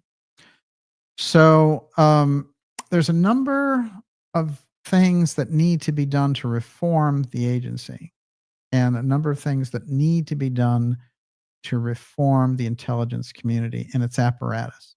That's the heart of the deep state. It's not an easy thing to do. Now, President Trump has installed some leaders, and some very good ones like Tulsi Gabbard and the new CIA director. But I would say this, that they have a little bit of a problem, and I call it a Stansfield-Turner problem, where Stansfield-Turner was the person that Jimmy Carter turned to, who was his friend, who was an admiral in college, in military college. And, he trusted him.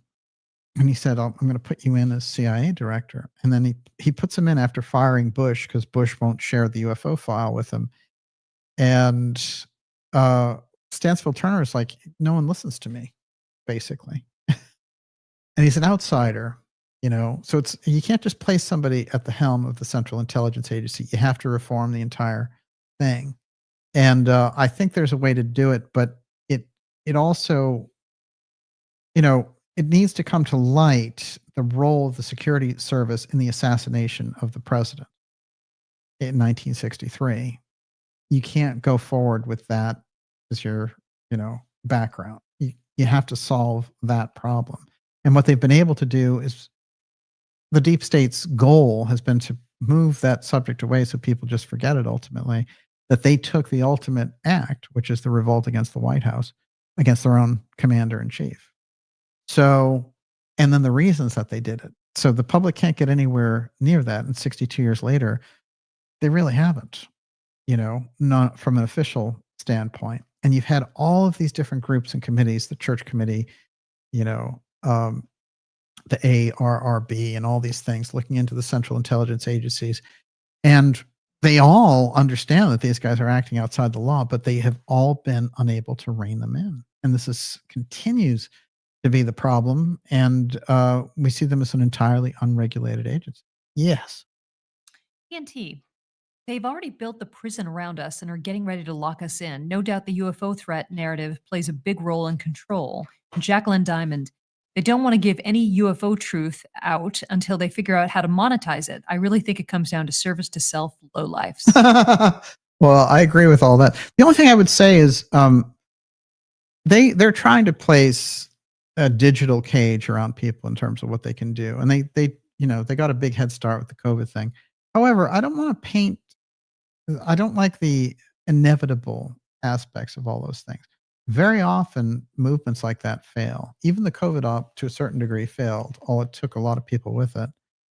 The way that I would look at it is there's tremendous opportunity to work through the political system, the legal system, and the media system in the United States.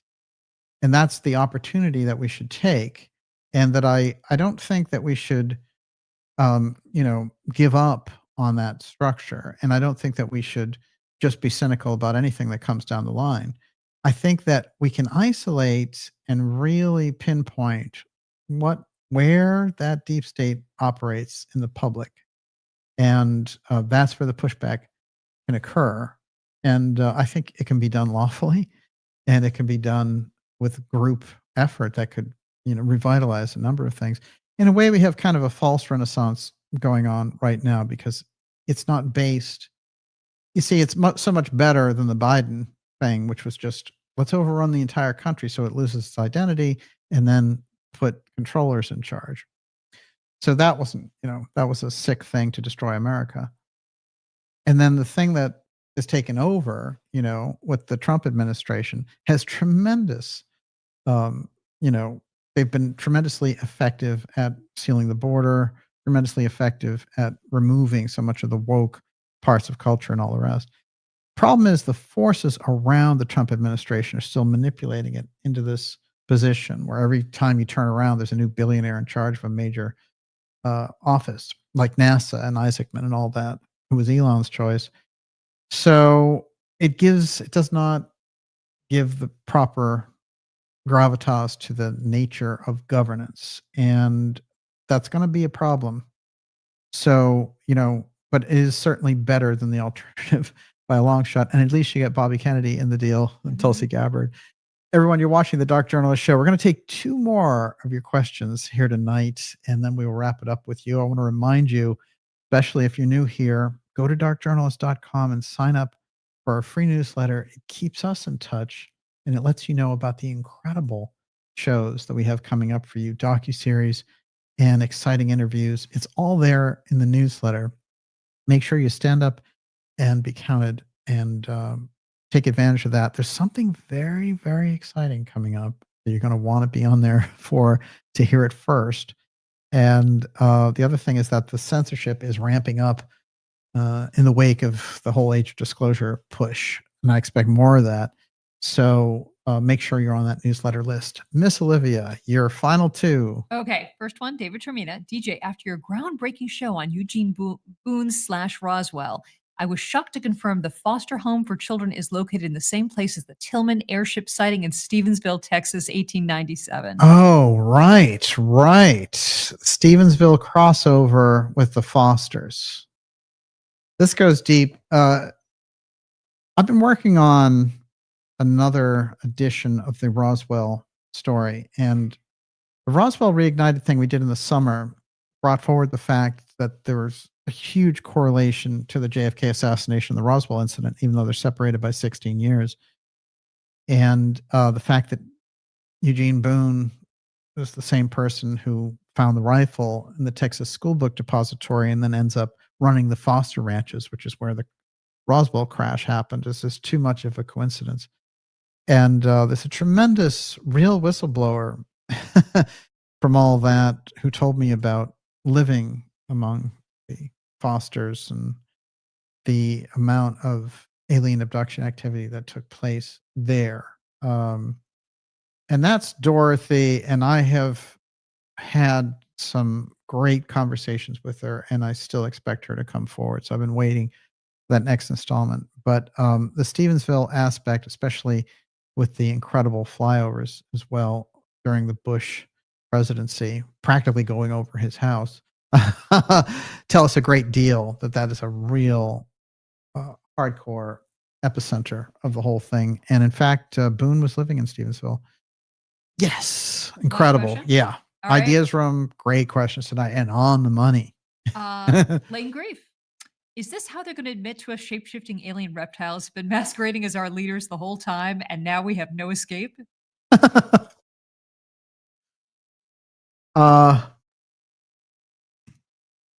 No, I think from a spiritual point of view, a lot of those things would come to pass. I don't think that I think the leaders have different bloodlines, but I think there's human aspects and kind of supra-human aspects that are involved in those bloodlines. And I think that the memory of that goes all the way back to the early Nephilim that are involved. It's very interesting if you go into the temple legend that the Masons have.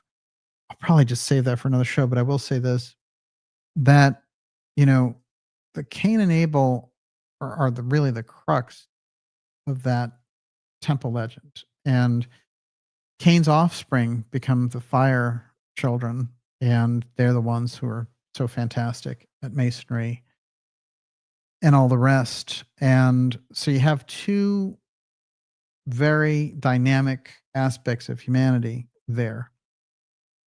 And I think that there's some evidence of this battle going on, and going on and going on in history. So it's a deep one, and we'll take it even deeper on an episode dedicated to that. I'm going to read you a Jim Garrison quote relating to the CIA secrecy and the Kennedy assassination.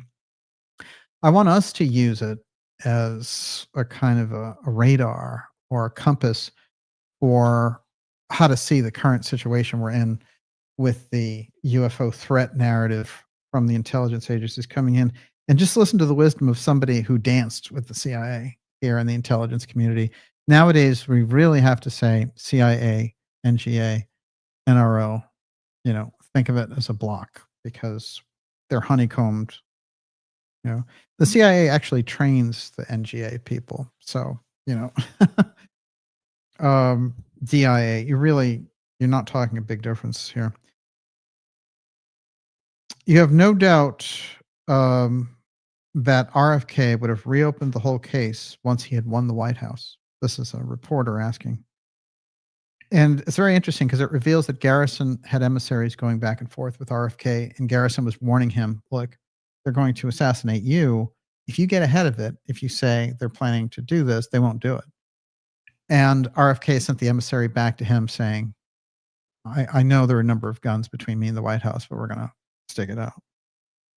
So Garrison says, I don't think there's any question at all. I think the fact that he was killed so quickly indicates that there's no question in the mind of the cabal element of the CIA. I think in his case, they had no other alternative. I'm sure they were reluctant to have to go through another assassination, but they were not taking the chance of him becoming a president. Do your investigations still point to right-wing elements? It really isn't right-wing. Technically, it's a fascist structure in that it's diametrically opposed to communism, but in a way, it's almost centrist sort of thing. It is a power which is developed within the government like a thunderhead. The role of the Central Intelligence Agency has now become so clear that even where you see right-wing organizations used, such as the National States Rights Party, the one they use the most, it's an organization which they have penetrated at an earlier date and manipulated. And the persons acting in the organizations are below the surface at the bottom, CIA. Remember this with the UFO file. Here we go, some more. The one talent the CIA has developed more than any intelligence agency on Earth is deception and cover. Since survival is involved down to the last individual, they have cover. One of the things that really helped me see this was when I began to notice that we were getting help from individuals who were Minutemen and members of the John Birch Society. When I saw that, I realized that the John Birch Society, in aspects of the conspiracy, was right-wing more in appearance than in reality. So we just kept on digging, and we ended up with nothing but compartments and compartmentalizations of the Central Intelligence Agency. What about the Shaw trial and the future of other avenues of investigation? And on he goes. One final quote from him. I'm perfectly confident that the federal government, now that I see so clearly to the extent of the involvement of a component of the CIA, will do whatever is necessary to break up the investigation and prosecution. I don't want to be gloomy, but my attitude is very simple. I don't expect to survive the thing, but I don't worry about it. I'm going to keep on pushing ahead. At least they're going to know they were danced with. We're just going to keep on as long as I can walk around. I don't have any plans for the future. That's the way I approach it. Now, he was right, because as soon as the Shaw case ended, what they tried to do was put him in prison for a phony pinball bribery, blah, blah, blah. And they installed Harry Connick's dad to replace him, which I think is hilarious. But you get the grasp of what Garrison was saying there. He understood what he was up against. He didn't have any illusions about it. He didn't say, well, the CIA wants to give us the truth now. He just understood the group that he was up against and the assassinations that had been involved and the worldwide activity of it. We need to get up on that level now, and people need to remember that the intelligence agencies are working against them. In the UFO field, there's not a lot of deep state recognition or understanding, or if it is, they're just trying to favor it to some kind of left-wing fantasy of guys that are, from a throwback era. What you need is hardcore deep state understanding for what they're doing with the UFO file. If anything, the Age of Disclosure documentary should be a gigantic wake-up call for people who are listening to this program and say, "Oh yeah, we've been hearing about this now from on the Dark Journalist show and the Ideas Room," and that is important. And it is through that brain trust of these things and getting the people, the right people, the potent people involved in this, that you can get a totally different outcome. And you'll see even the ripple from this lone outpost against this brings down, if I could tell you the things that John Warner told me about what Chris Mellon said to him about him dealing with me, I mean, we're going deep, Mm-hmm.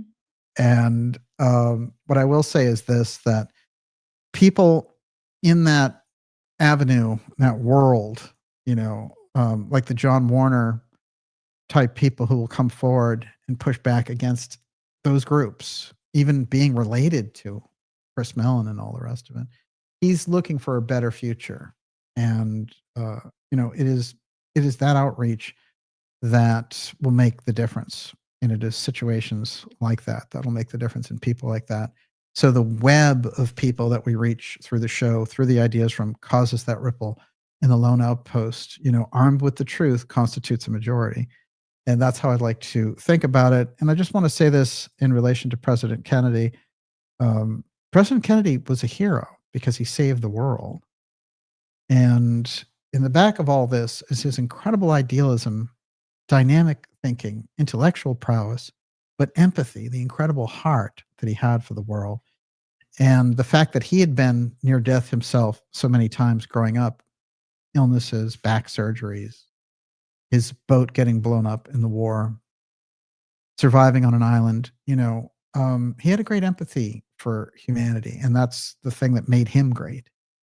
And I think as we get to the 62nd anniversary of people with less empathy killing him, and the fact taking the reins of that power, that we're diametrically opposed to that, and always getting to the truth of the matter makes a huge difference. So with that, I have one other quote I'm going to read you. And Miss Olivia, what have you got?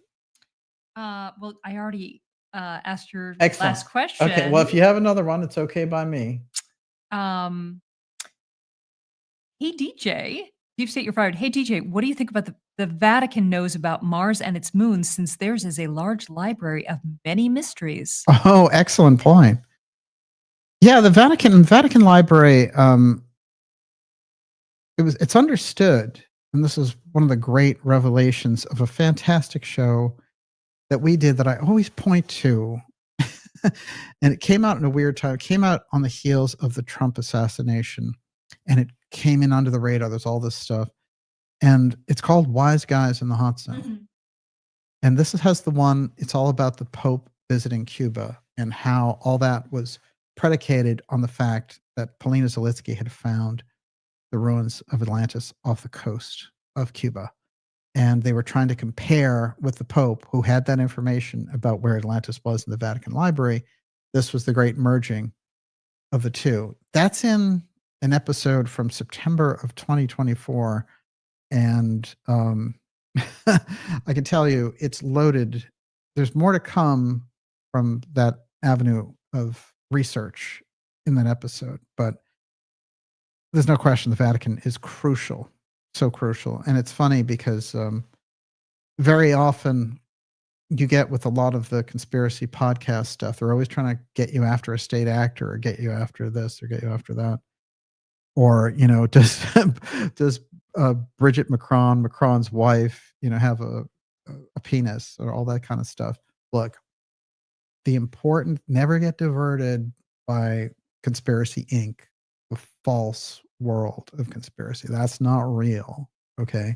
Those are imitators. And the real thing, the potent thing, is always going to drive you into the heart of where the answers are. That's what you're looking for, not the weird go over the cliff distractions, and so much of that, is permeating the space and is so well funded that it's overshadowing the real stuff. But remember, the potent work is what counts, and that's what we can deliver. I'm going to read one last thing to you, and it's about Defense Industrial Security Command, which is an incredible crisscross with the UFO file and the Kennedy assassination.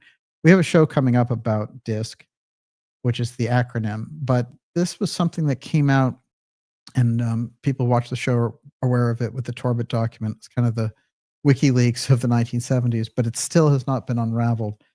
And there's a whole amount about things that you don't see ordinarily, because it brushing up against the what Garrison was dealing with. You don't see that because it involves this fascist component. It involves this advanced aerospace component in ways that you just can't get access to. But here it is, right in the heart of this. So Fred Chrisman is in here, and my old friend Ken Thomas, who passed away sadly last year, had an incredible book about JFK, and it's all about the Maury Island story and how Fred Chrisman was involved with that, and then suddenly shows up. Garrison pulls Fred Chrisman in. This is 20 years after the first UFO sighting that, leaks all of this matter onto a boat and burns a boy's arm, and the Men in Black show up, all that kind of thing. But right in the heart of it is this character Chrisman, who Garrison will call in. So just a quick little thing there to kind of round out this episode. Fred Chrisman used the alias John Bowen or John Gold. He actually wrote a book under the name John Gold. And his partner Thomas Beckham and Albert Osborne were all working for Defense Industrial Security Command, DISC. Werner von Braun was the head of DISC, and DISC had agents like some people that you would know in history, Lee Harvey Oswald, for example. Garrison revealed that the grand jury records confirmed Johnson's part when he said, "Who had the most to gain from the murder? Answer, Lyndon Johnson." Chrisman, alias John Bowen, and Beckham played only small roles in the big picture, but not Jack Ruby or Ferenc Nagy. Jack Ruby was an agent for DISC through the Mafia and Syndicate. He had to be in the basement of the Dallas City Hall 2 days after the assassination to dispose of a dangerous witness, Lee Harvey Oswald. Ferenc Nagy, fell director of Permindex and the World Trade Center with Clay Shaw under L.M. Bloomfield, was also in Dallas City Hall basement the morning of November 24th, 1963. Now, about 5 years after the memorable morning, a few American publications uncovered the fact that the Defense Industrial Security Command was employing agents provocateurs. These are the historic agents used over the centuries by despots to foment division among the population in order to give the government the people's support in suppressing an unpopular segment of the country involved. Provoking agents were also used effectively in creating munitions markets. New York Times reported in 1968, and it goes on here about Division 5 in the FBI. But what I will say is we've never unraveled DISC, but DISC grew into a bloated operation that managed the UFO file. And it had a function because you had to have a security network for that advanced technology. That's where the X-Protect groups came out of. So when you see all these CIA people and NGA people coming before the cameras and talking up about the UFO file, you have to understand that they're coming out of this structure and that you can't trust intelligence groups on that level to give you the truth about the UFO file, no matter how desperately there are some people, and I know some people want it very, very desperately. The answers are always much closer than you think. Keep that in mind. And with that, Miss Olivia, your super chat. Okay, let me go up to Eurythmia's Fun, Harry Zeri, Marked Man, Chris Sevenbrook, Jessica Rodriguez, Slow Time, Jay Parsons, Les Scott, Ed Cooksey. I just don't give a click. Marvin Brock, Stefan Vanderlaan, Doyle Wayne, Sarah Jane, Empire of the Light, Krabby Critter Control, Happy Hermit 3D, Erica Swenson Elliott, Rich Hall, Debbie McAdoo, The Ripple 1111, B. Brax, Ray Story, John Matthews, Tim Holland, and Stefan Vanderlaan again. Thank you so much for your generous super chats. Wow. Well, it makes all the difference, and we really appreciate your support. And to all our subscribers, we couldn't do what we do without you. And it's a team effort. And the Ideas Group is about the best team you could want. I wanted to promote a couple of shows to you. One is Gigi Young's recent show on Atlantean power stations. Fantastic, fantastic overview. And of course, her shows are fantastic. Hunt her out. If you haven't seen her work yet, Gigi Young, of course, most people in the Ideas Room have. But for anyone who's watching, Gigi Young on YouTube. And the show that we just did with John Warner, there's a part 2 to it that we have for members that's going on now. And that's all about World War III. It's a heavy episode, I'm going to tell you right now. And members already have access to that. We just put it out. But John really put it on the line about what he's been hearing in the background in relation to how the UFO file is going to be used in relation to this World War III scenario with the advanced technologies being rolled out. And we've been hearing all kinds of things along that line as well. So I think that that's a valuable piece there. And they say a picture says 1,000 words. I thought this was interesting. And it is a picture of Grush with Hal Puthoff. And this is when they were grooming Grush to make him into the whistleblower guy. And he obviously had some real things that he saw and wanted to say, but this group controlled him. But that shot, I think, really, Puthoff again being somebody who manipulates those people on the inside. And I'll never forget the most unusual story. And I'll tell you this right now. I was talking with the daughter of Thomas Townsend Brown, and she told me that her dad was on his deathbed. And there's this very unusual device that he apparently had, and it looks something like an iPad almost. And she thought he had gotten it from contact with groups that were off-world, or it was certainly not anything from here. But Puthoff was very interested in it beyond anything to get it. And she had gone to see him, and she went into his hospital room, and she saw Puthoff leaning over the bed, demanding that Townsend Brown give him this alien device, as it were. And he saw her and quickly left the room. And then she went over to her dad, and her dad, who was weak, ill, about to die, leans up and points at Hal Puthoff and says, "See that man? Don't ever deal with him." Those are my instructions for Clapper around the UFO file. Exactly the same. And with that, Miss Olivia, that is the end of our show. But I'm going to do some shout outs. DJ, I have to say, I'm kind of blown away. I leaned back many times tonight and was in awe. It's incredible. It's incredible. And we're right in the heart of the battle here with this coming out. It's becoming very clear that there's that side, and there's the circus of the intelligence stuff, and then there's the potent work, and it's becoming more and more obvious. When things like this happen, there's an incredible contrast, and I agree with you. This is the clash that we're seeing. We're in the heart of. I'll do some shout outs here as we wind down the show. And I want to thank everyone for joining us. Keep in mind, Kenneth Arnold, that's what he saw. This was his depiction of it. And that takes us back to 1947. Remember that the X-Protect group tried to eliminate Arnold. This is often forgotten.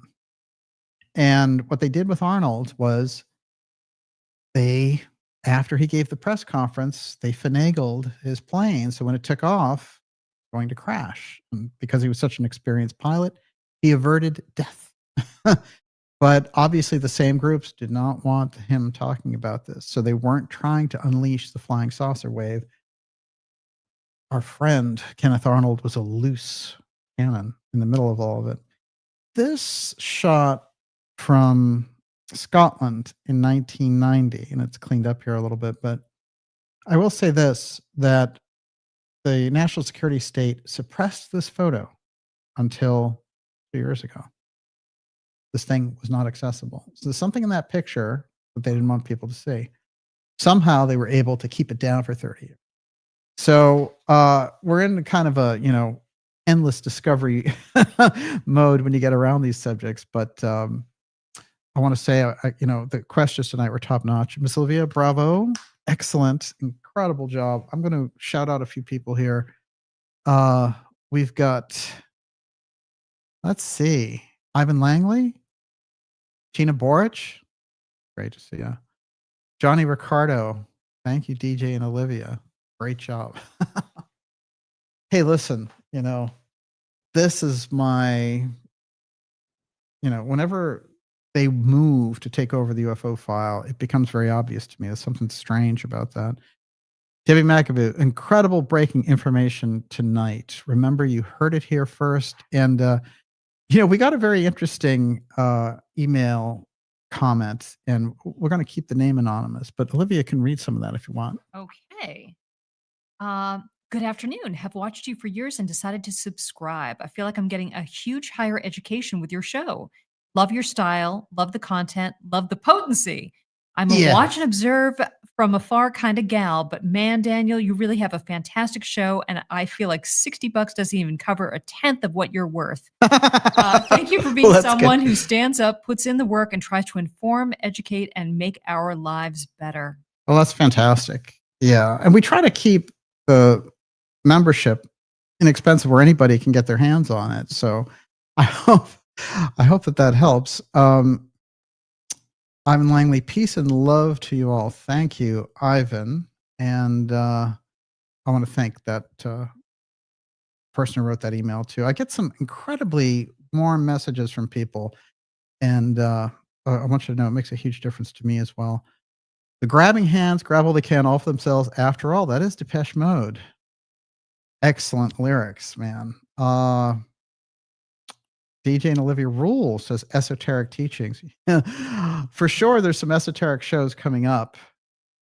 One of them in particular is a real wild card, but we're going to have fun with that. Let's see who else we got. We've got Deep State, You're Fired. Finagle Shenanigans. There you go. DJ UFO. Yes. Marked. Blues Traveler, right? Pyramid Power, exactly. That's exactly what I was thinking. Thank you, Daniel and Olivia Wingsgirl. Great show, and have a fantastic weekend. It's great. And remember, it is the 62nd anniversary of the Kennedy assassination this weekend. And heavy contemplation there on that. Excellent show. Spiteful Mike, I like that. Scarlet Fire. Socrates. When the debate is lost, slander becomes the tool of the loser. Exactly. Make no mistake about it. And they're the best. They are the best at it. Let's see. That device. Oh, yeah. This is the TT Brown device.